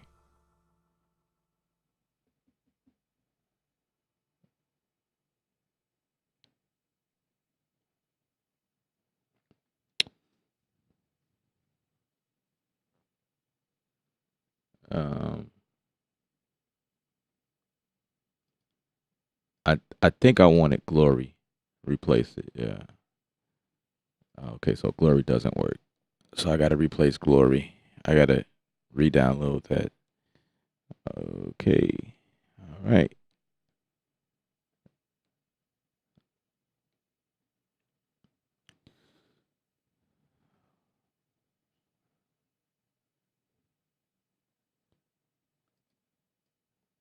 What is fat?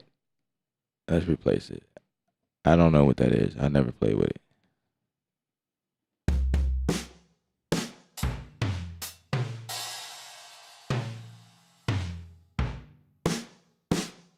Huh. This is kind of cool.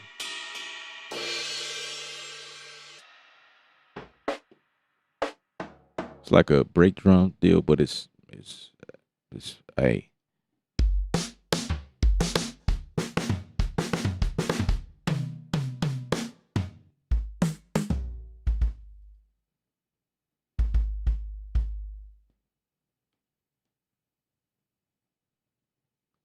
huh. Let's go for jazz.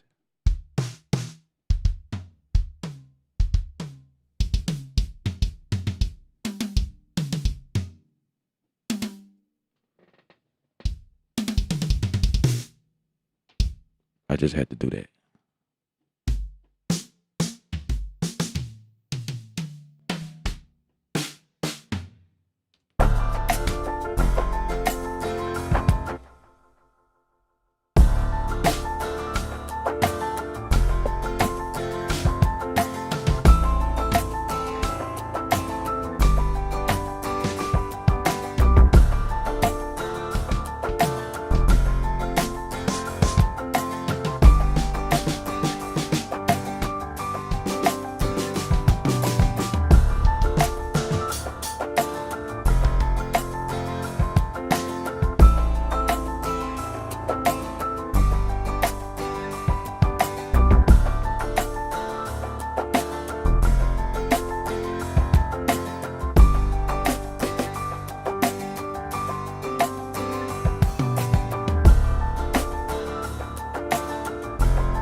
This is dope.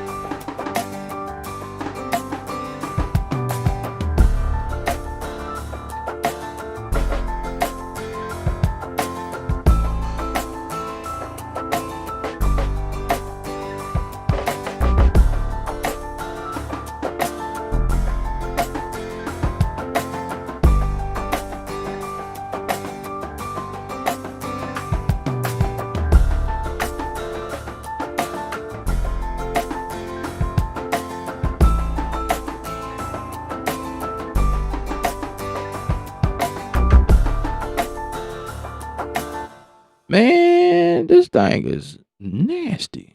I like it. Why didn't I get this before? This might be my them drums is crazy. But it's not fitting what I'm doing. I mean, it might come in handy for something later on. So, in this section right here,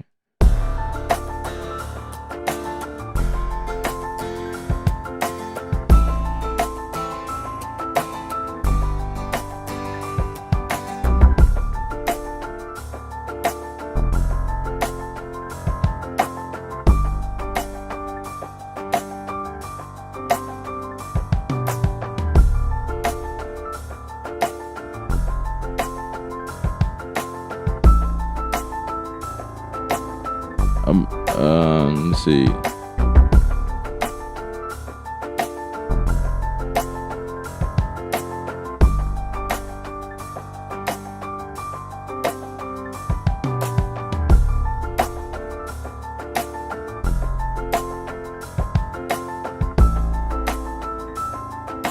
Might have to add Yusuf in here again.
trying to cheat.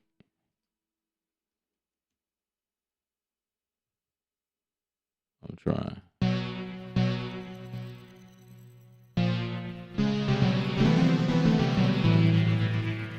Yeah, let's take those out.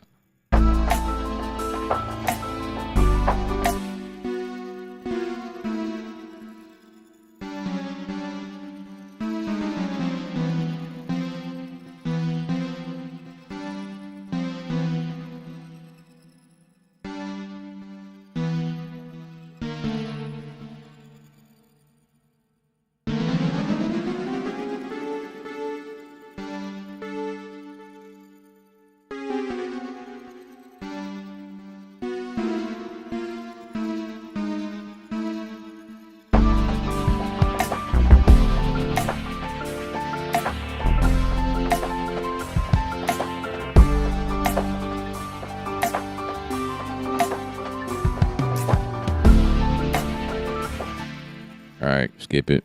I'll just insert it.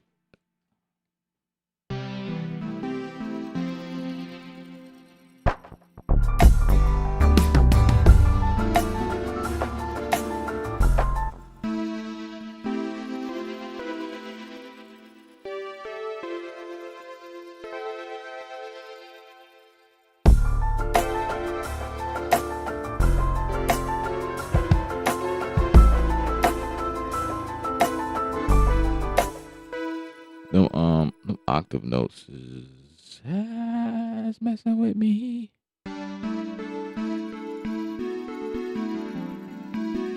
Oh, intervals. No.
This is one exception.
I'm using this pattern as a one shot.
Might have to bounce this down as wave.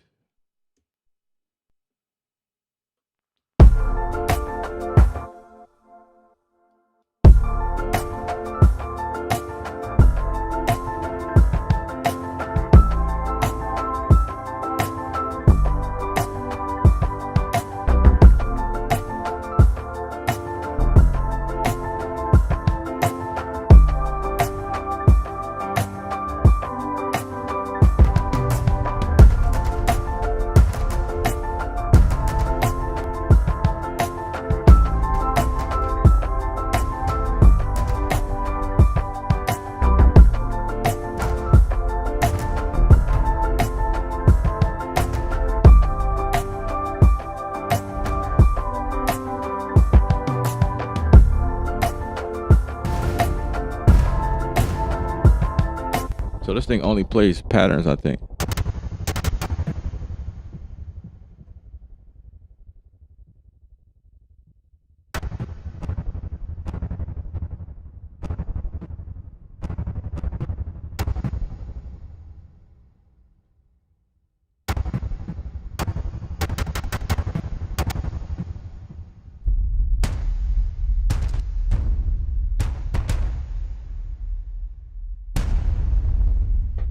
Oh yeah, it plays notes. Never mind. So the black keys are the notes. So yeah, I mean, they do change stuff up, but it's not hard to figure out.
was really trying to get glory, but I guess I can't get it right now.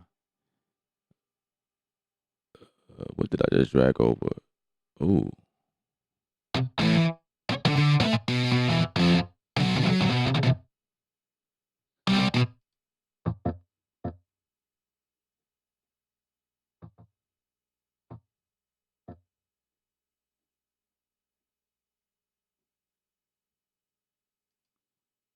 It's my first time playing with this as well.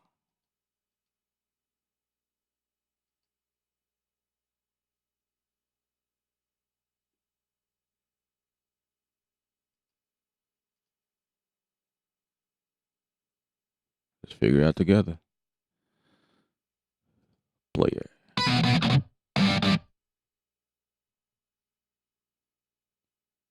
So none of these.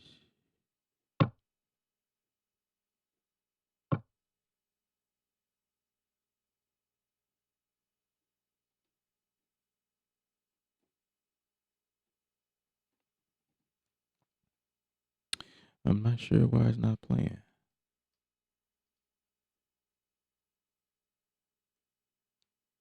Follow chords. Huh.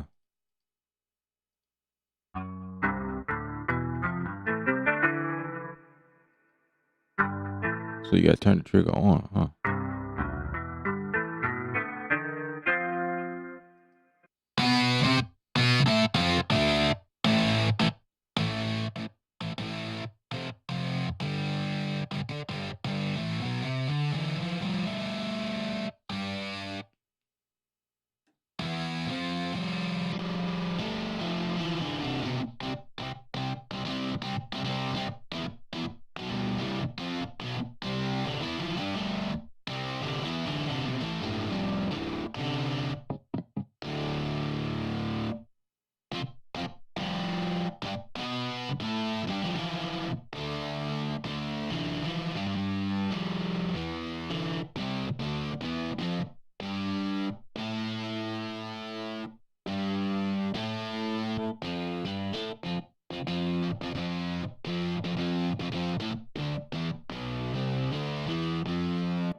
This thing froze on me.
Now, one thing, this thing is slow.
I like that.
right here.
What if I did this?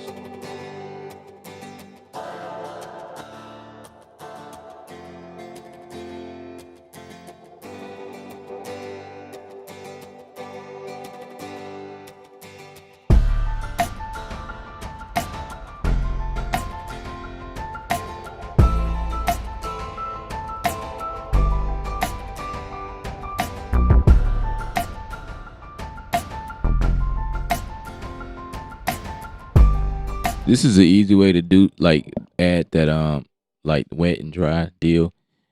When you add a splitter in here and put it on one side, and then I could just control how much effect I want on it. I'm telling y'all, Studio One is the business.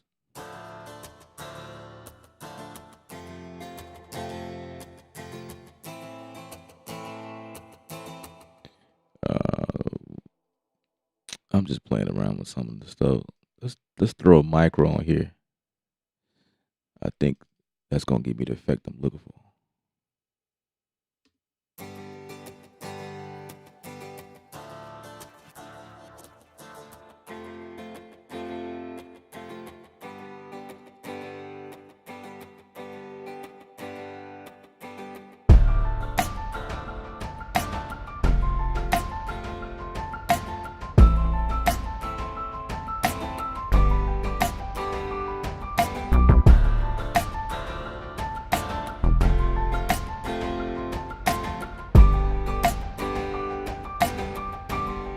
I'm gonna add a compressor to it.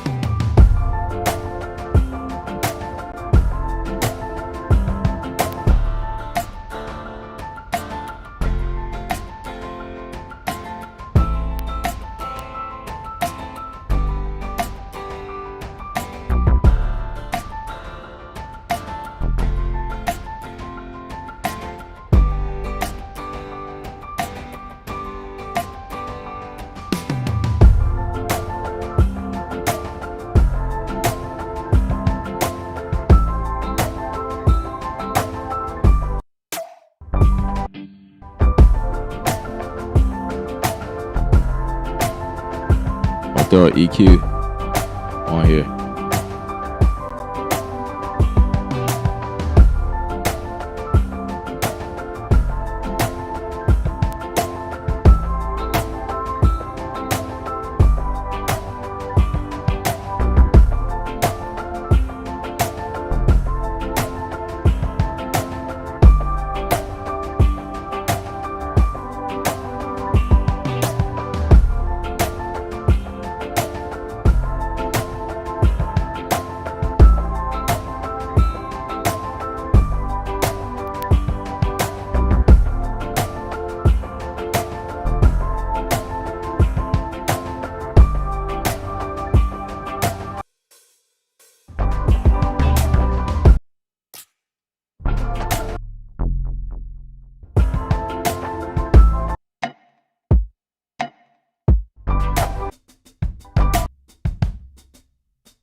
There we go. I was just too busy.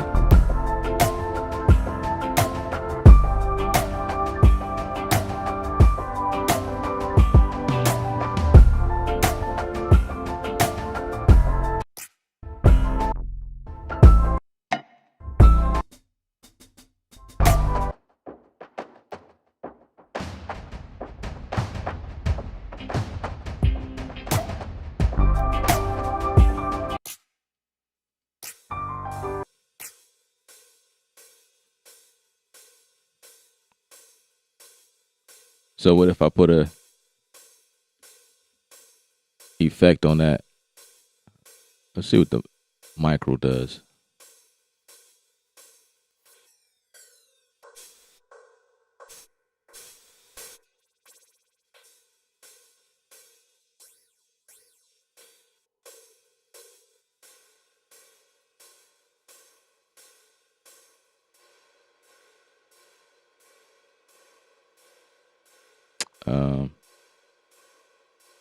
Let's put a dynamo on it.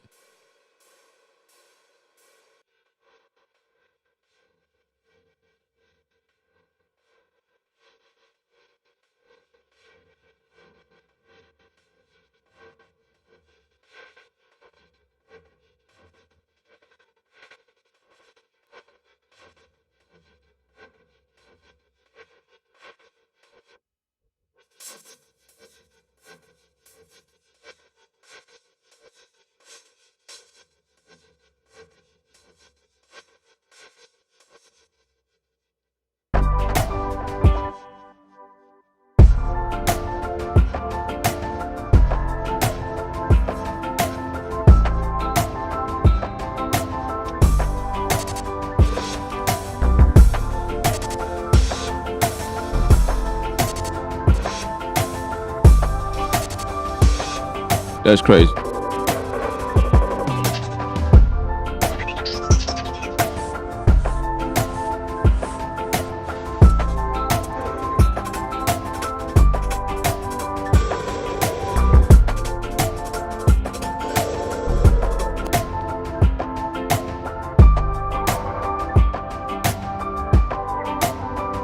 Huh.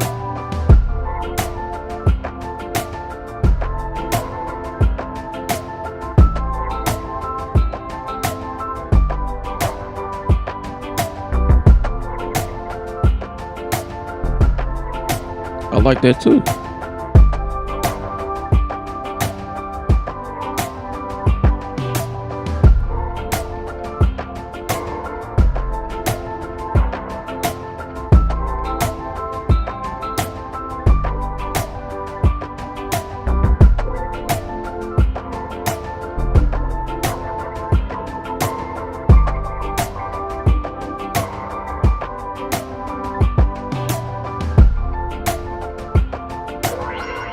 What?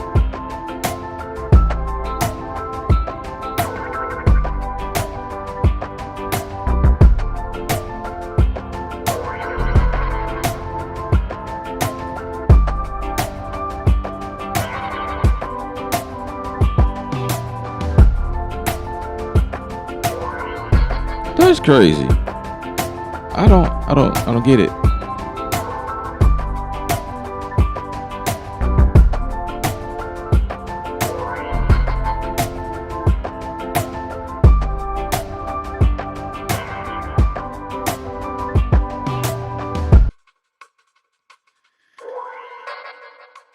It took my highs and made it sound like that. That's kind of cool.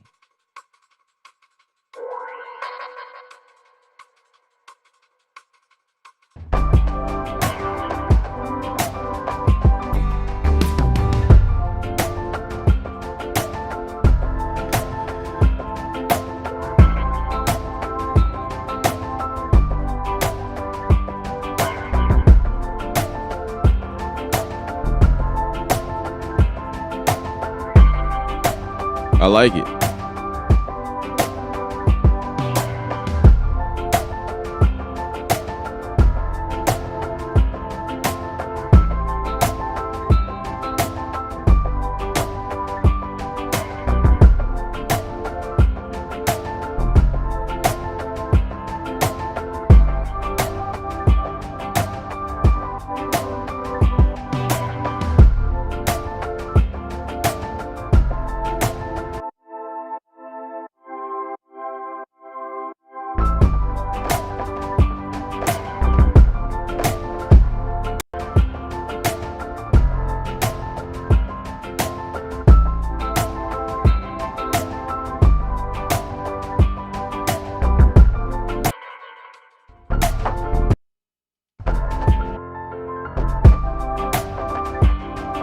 I'm gonna put this on here as well.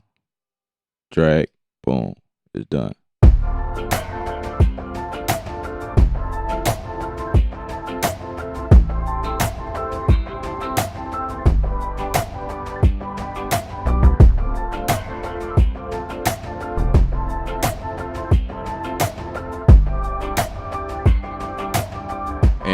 And I'm gonna automate it.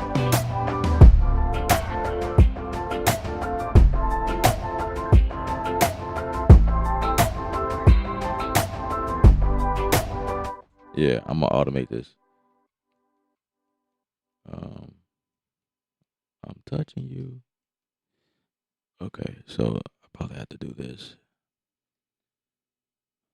Open this up to automate it by doing what? This.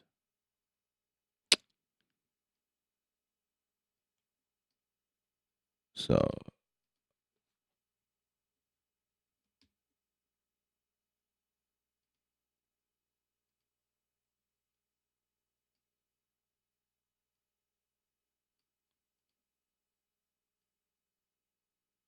just like that.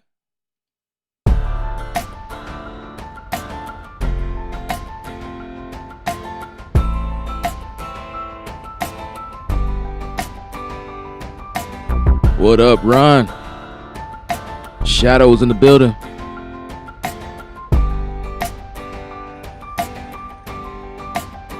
Two niggas, what up?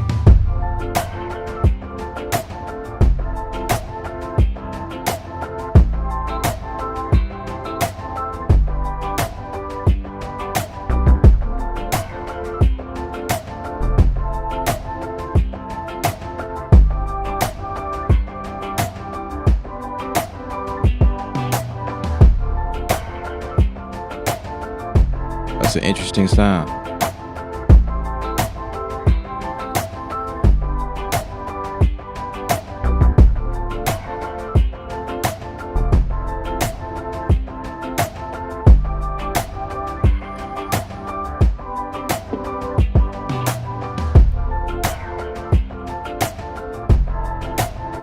Of course, I'm peaking though.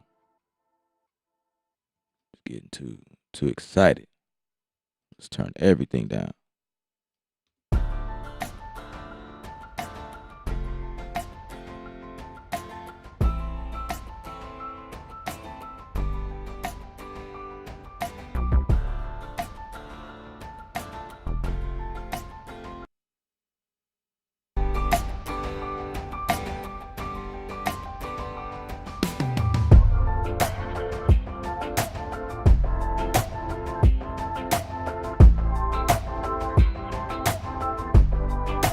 Indeed.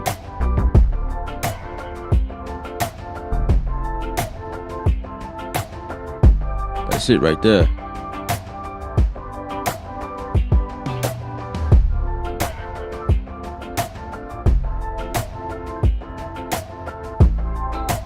That's it right there. That's fat.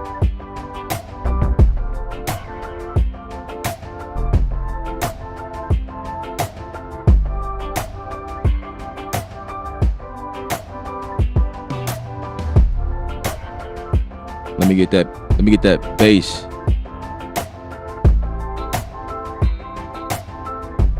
Cause it is crushing.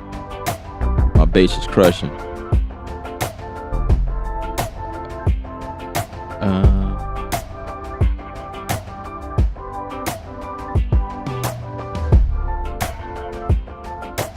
Gotta create some space.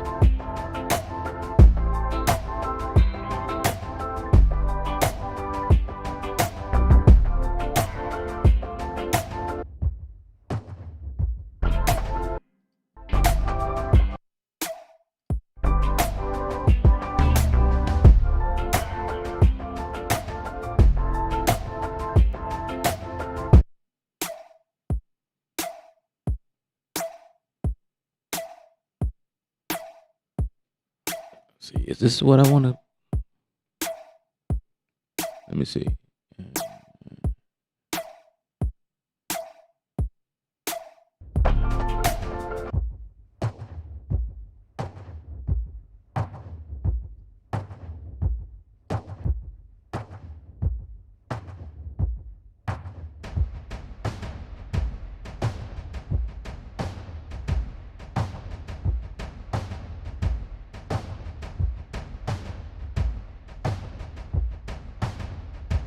Gotta lift that the bottom end up a little bit, you know what I mean? It's too crushed.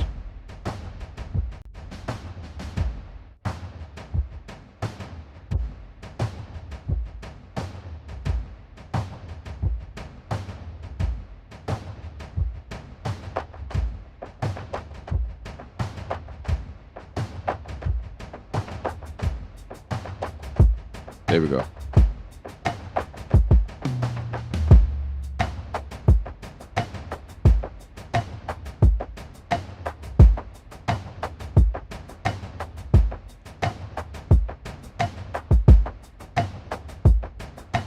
Sound like I gotta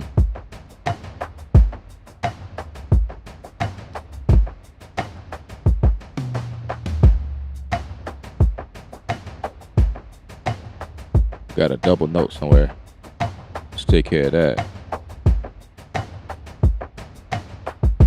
Delete double notes.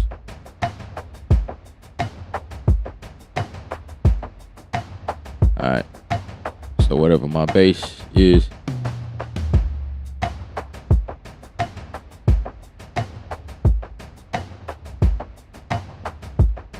it's right here.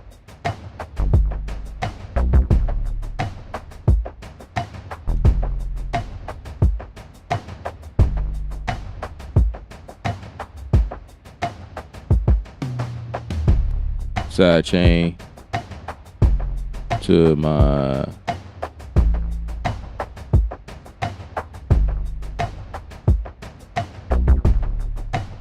really dope drums.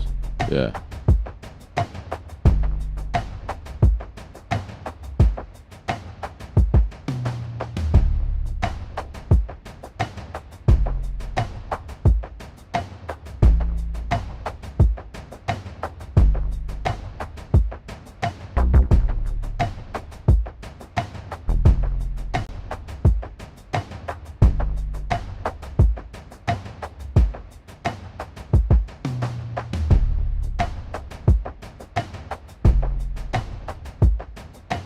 Oh, wait a minute.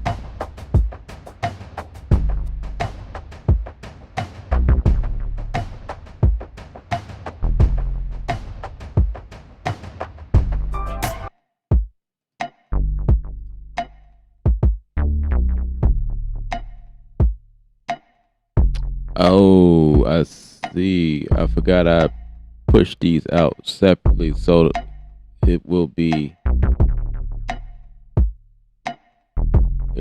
the kick instead. Yeah, there we go.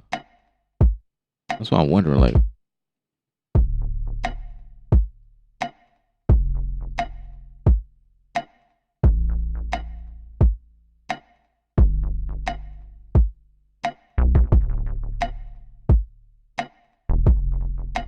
yeah.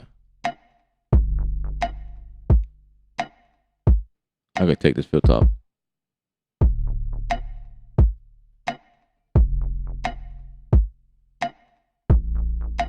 That's cool.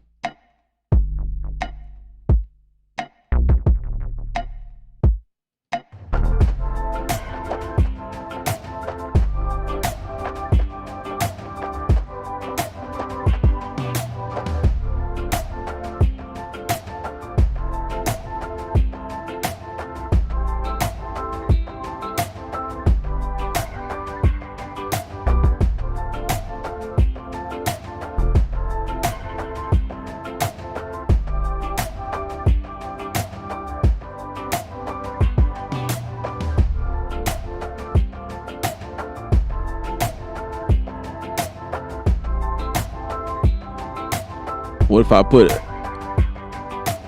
like a voodoo or something on the bass?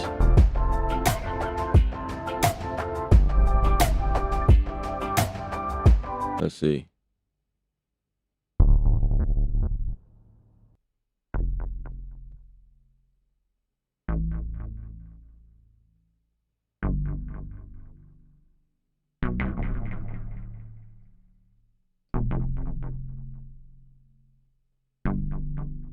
Let's come in and turn off that delay.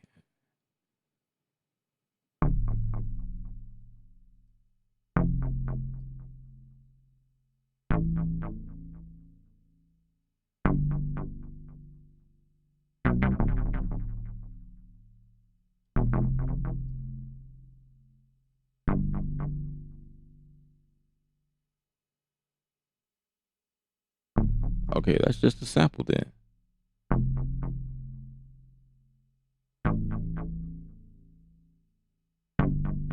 Hmm.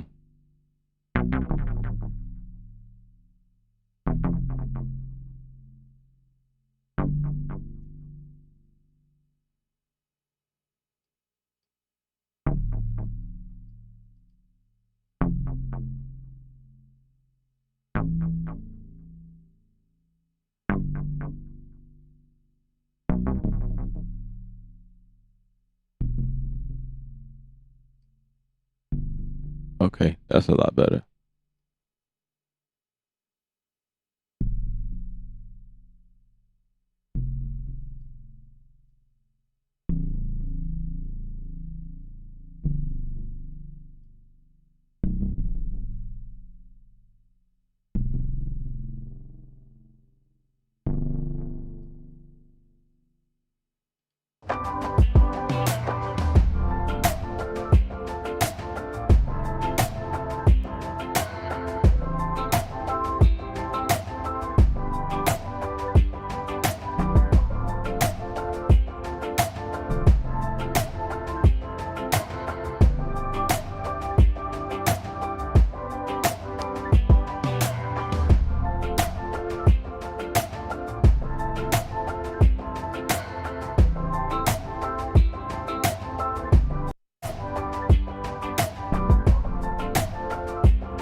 Sounds a lot better to me.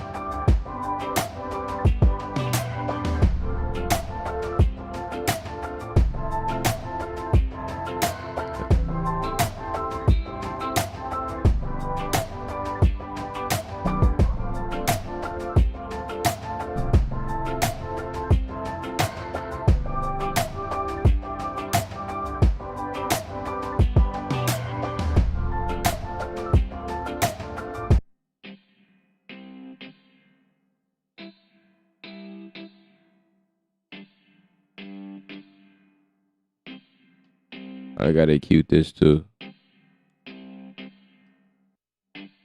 It's too much coming down, like the 500 range.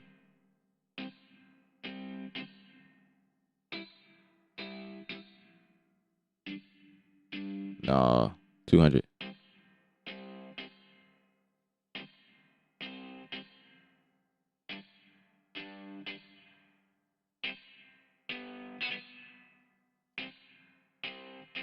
Yeah, something like that. Let's clean it up. It was too muddy.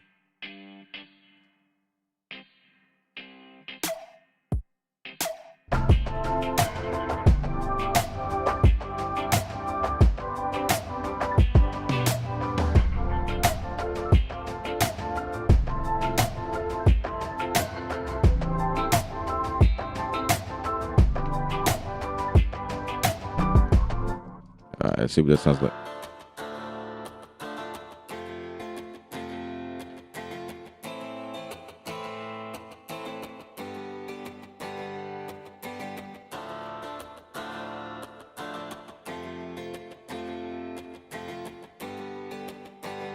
I felt like the bass should have came in right there.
Oh, about time we got some new stuff.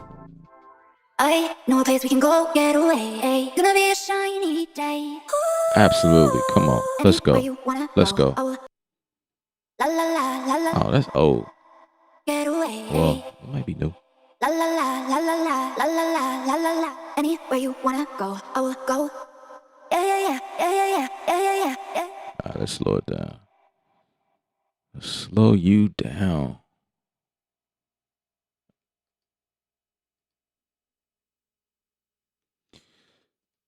Slow you all the way down. Yeah yeah yeah yeah yeah yeah.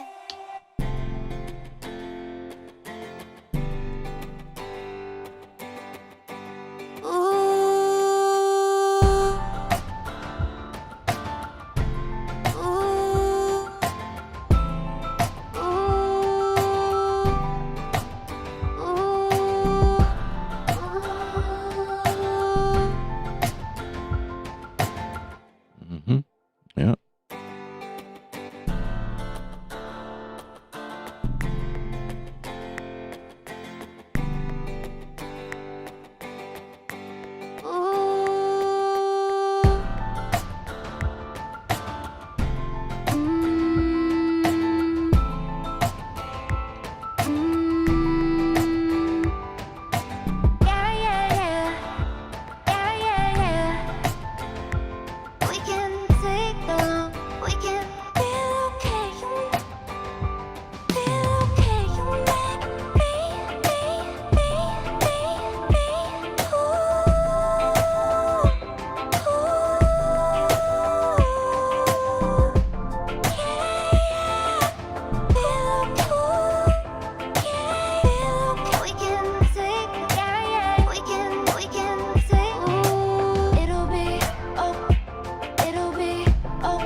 ujam. Hey man, that's that's the new name. It's no longer ujam, it's ejam. I took over. This hey, it's I've acquired ujam. We changed the name. The brand is ejam now, bro. Yeah, man. Yeah, man. Yeah, the retro joint did kind of make them like it. See, that retro joint took the place of um drip in a sense. Like what it did, it's like some stuff that you can do with drip, like some of the presets in there. Absolutely, absolutely. I'm telling y'all, man. Like eat you jam from the instruments to the effects. You got everything you need right here, and their effects are some of the most creative stuff ever. Like it's crazy. It's crazy, man. It's crazy. It's crazy. I don't even know what to go for. Like I don't remember what is what. I just go for something and see what I like. So far, they have what 4 effects? Let's see, Dynamo, Flex, Retro, Voodoo.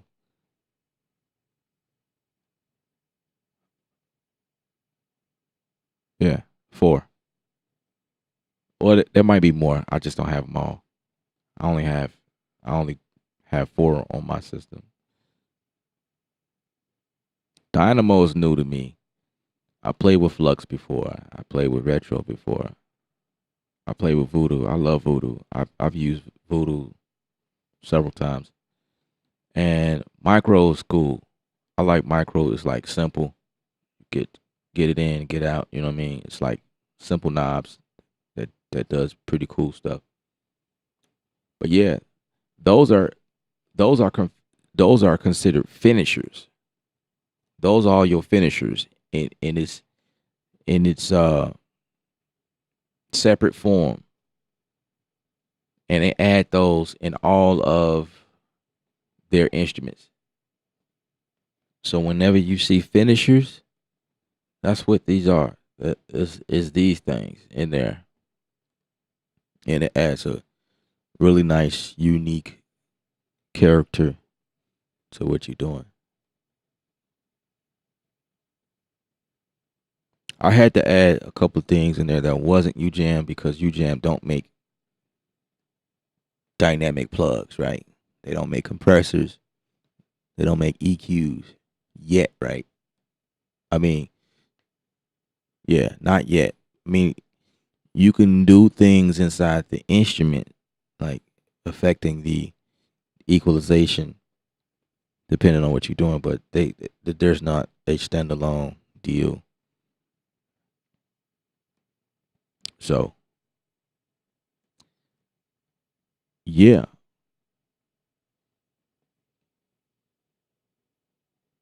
so the link is in the description of this video. I just wanted to spend some time making the beat, just using UJam stuff, and I think we did a great job. I think we executed well on his stream, with the exception of a couple of plugs that I used towards the end.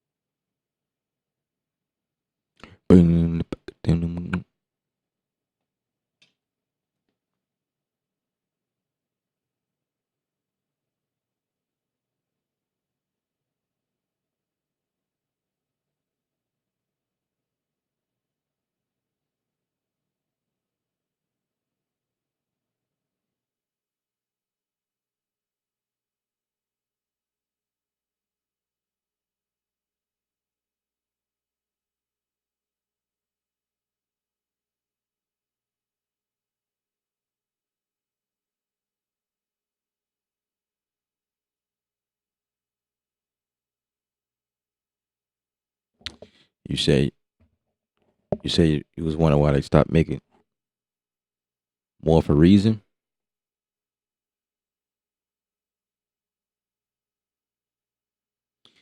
Man, stuff stuff is amazing. This is a big track. This is a big song in terms of quality. Like it sounds big. You got everything in here. Like the drums, oh, them S, dude, them SE drums. I remember showing y'all that before, and I haven't used it in a while.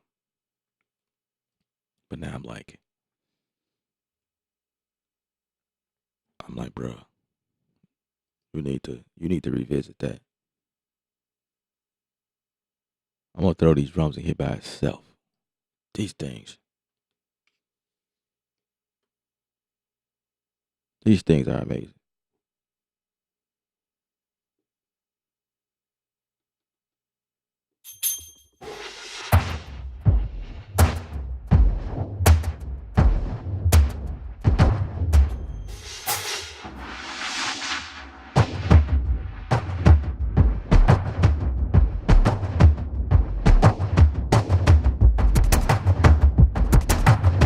What?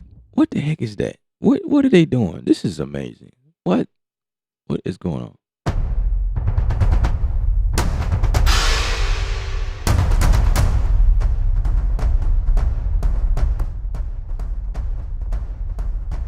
Dude, dude, that's crazy. That's crazy.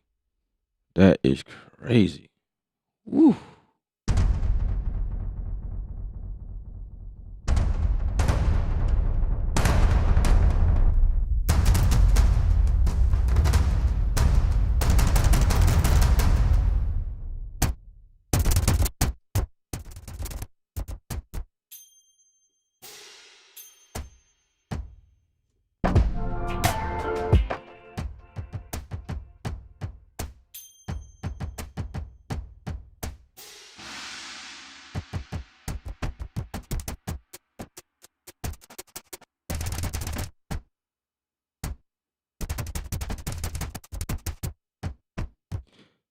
Yeah.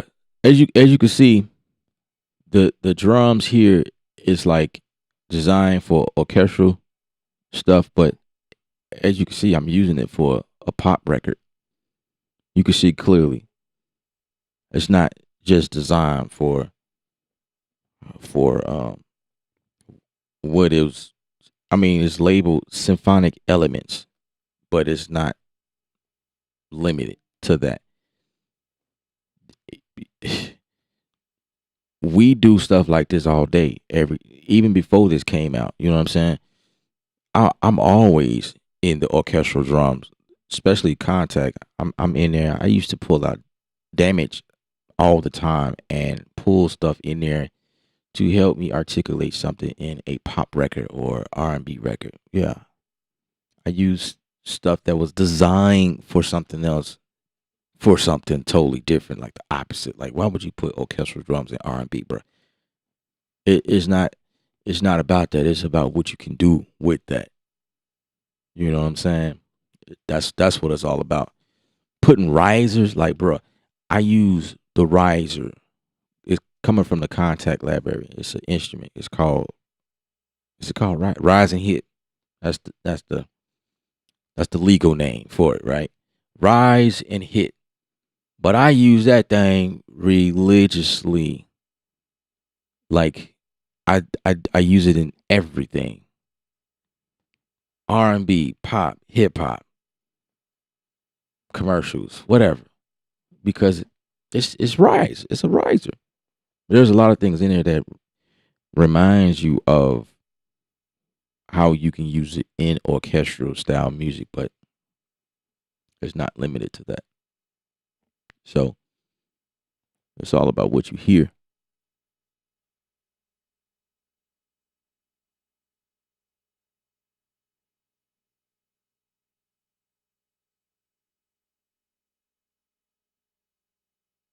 Exactly.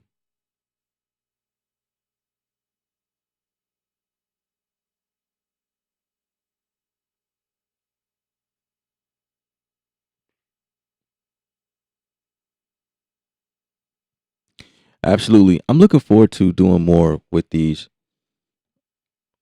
instruments in the new future. So, but I thought it would be cool to dedicate this stream towards just using just a bunch of ujam stuff, and it didn't take long at all to come up with something. It didn't. Yeah, no finishers are fired though.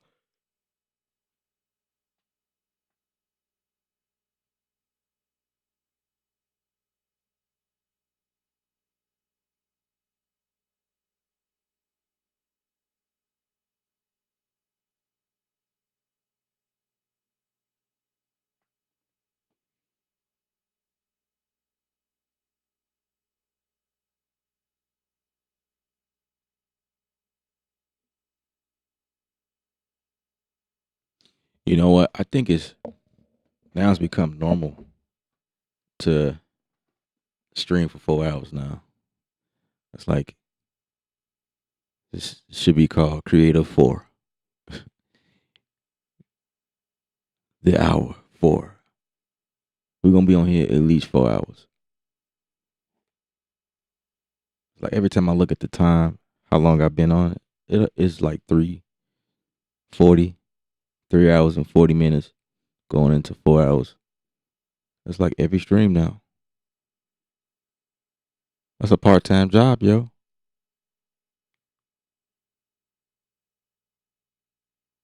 Can you create a beat in 4 hours? I know a lot of y'all can create five in 4 hours.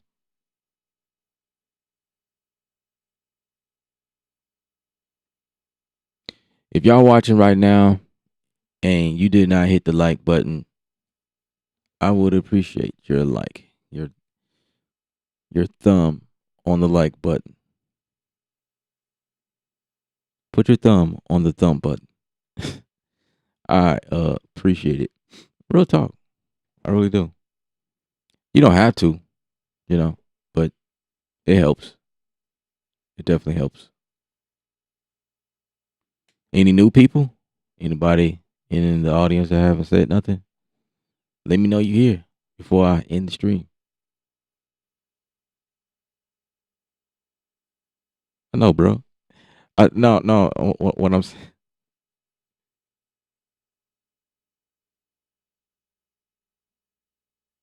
like, what are you talking about? Why are you even bringing that up, bro? You always on here that long, like, dude. No, what I'm saying is, I I I don't be paying attention sometimes. It's like I be I be I don't know. I just be realizing that I'm starting to realize that that's kind of like around the time that I'm on here all the like it's at least 4 hours. It's like mentally realizing that. Like every time I look at the thing, it's like I'm past 3 hours. Like, oh my gosh. Like I be wanting to finish before 4 hours is what I'm saying. My goal is always okay. We're not gonna be long on the stream, but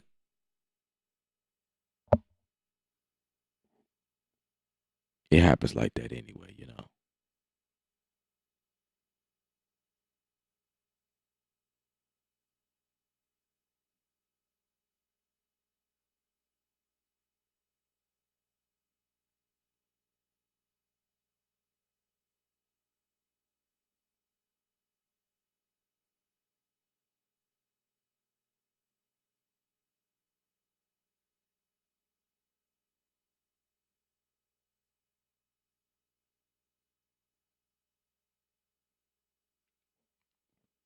So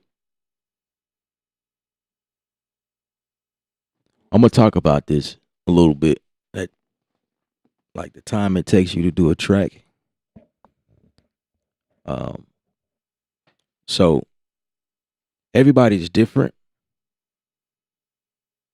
because I know that's what people use. People use that and scale you up and down based on that statement right there, like how fast you can complete a track. In my world, it doesn't matter how long it takes you to complete a track. It's what it sounds like when it's done. If it take you 5 minutes to create what I just did, hey man, I think it's possible. I think it's great. 5 minutes. That's amazing. That means you can get more done, right? Everybody pace is different. So I hate those guys that come like this was the problem on my stream. Like people will come on and they'll give me thumbs down because I didn't get far enough in the beat where they thought I should be, and they it's like, man, you too slow. Oh, and so what? Who cares? Like we making music, bro. Like I ain't in no race. You know what I'm saying? This ain't no race, bro. Like how fast can you? First of all, I'm streaming live. That's first of all. Streaming live, which takes up a lot of time because when you're streaming, you gotta somewhat stay interactive with the crowd, with the people. That's the first thing. Number two, I'm a creative person. You know what I'm saying? A very creative person. And I have many ideas that pop up in my head. And it's a matter of choosing which direction I want to go. And you can't rush the process. You can't rush the process. If it take you a day to create music, that's great. It's all good. As long as the end goal, the end product sounds amazing. When records get played on the radio, nobody cares about how long it took you to make that track. They care about how dope it sounds. That's how people size you up, at least from that standpoint. When it's all create, see, I let y'all in on the back end, you know, the process of making music. You know, a little 3 or 4 minutes y'all hear on the radio. It's a lot of people who has no idea how much time it goes into doing this. Countless of hours, sleepless nights, a lot of money lost just to give you guys 3 minutes of some sound. And then some people have the audacity to click the skip button when it hits the 30-second mark. I ain't mad at you because I do the same thing. And I'm in the game. You know, sometimes things don't hit you or you're not ready to hear that at that moment. You hear the vibe like, nah, I ain't with that. I ain't in that space right now. Let me click over. I get it. I totally get it. Who that draining my energy? Stop it. Get off me. What up, Touch Tone?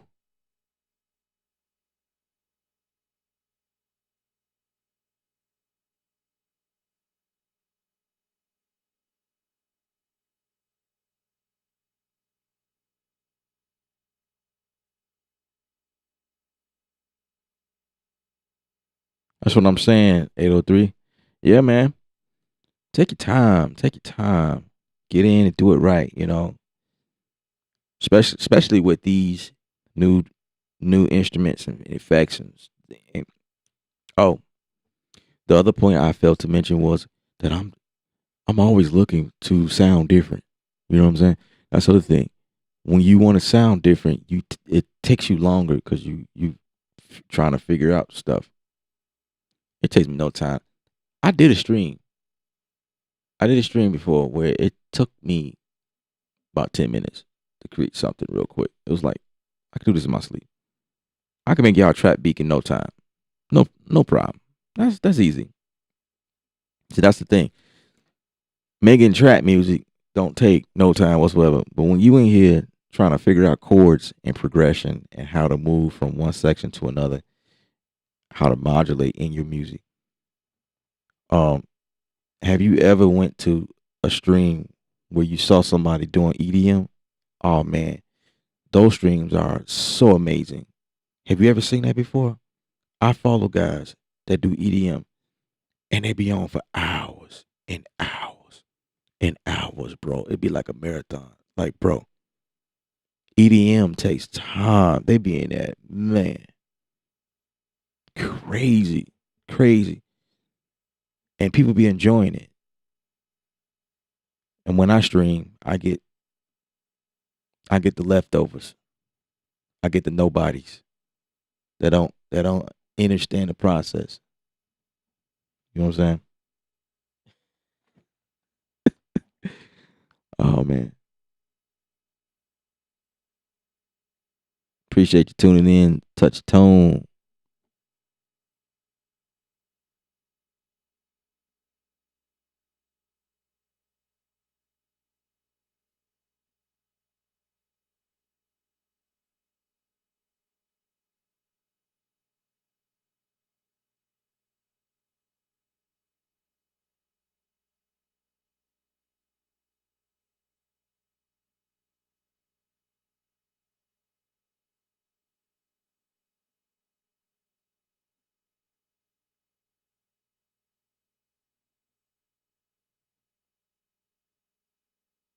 Yeah, man. I just be on here, man, having fun. You know,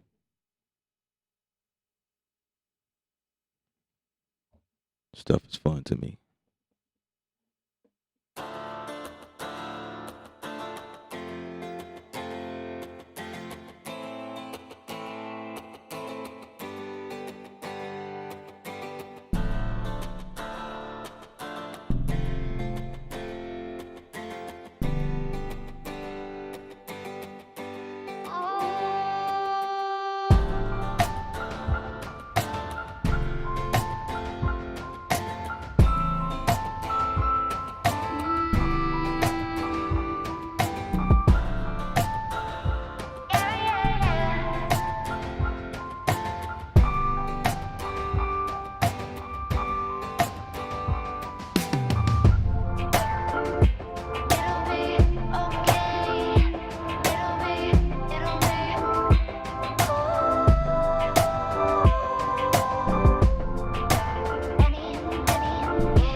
All right. I think um I need to mess with those guitars more.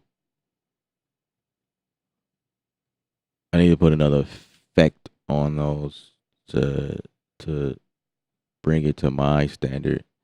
I don't really care for it being dry like that. I just have to play around with it a little more. Um, Usually like a hollow body. A hollow body sounds better for what we're doing here. There's got to be a hollow body of some sort. It don't matter. It don't matter what guitar brand you use, as long as it's a hollow body. This one is an acoustic nylon tip, and the direction I went is like, or I can make it sound like a finger strum. Ding it, ding.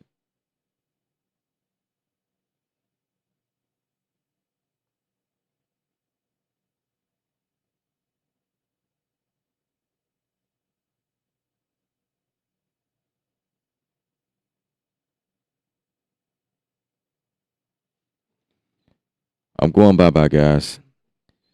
Remember, music is art. You the artist. Paint your picture. Stay creative without rules.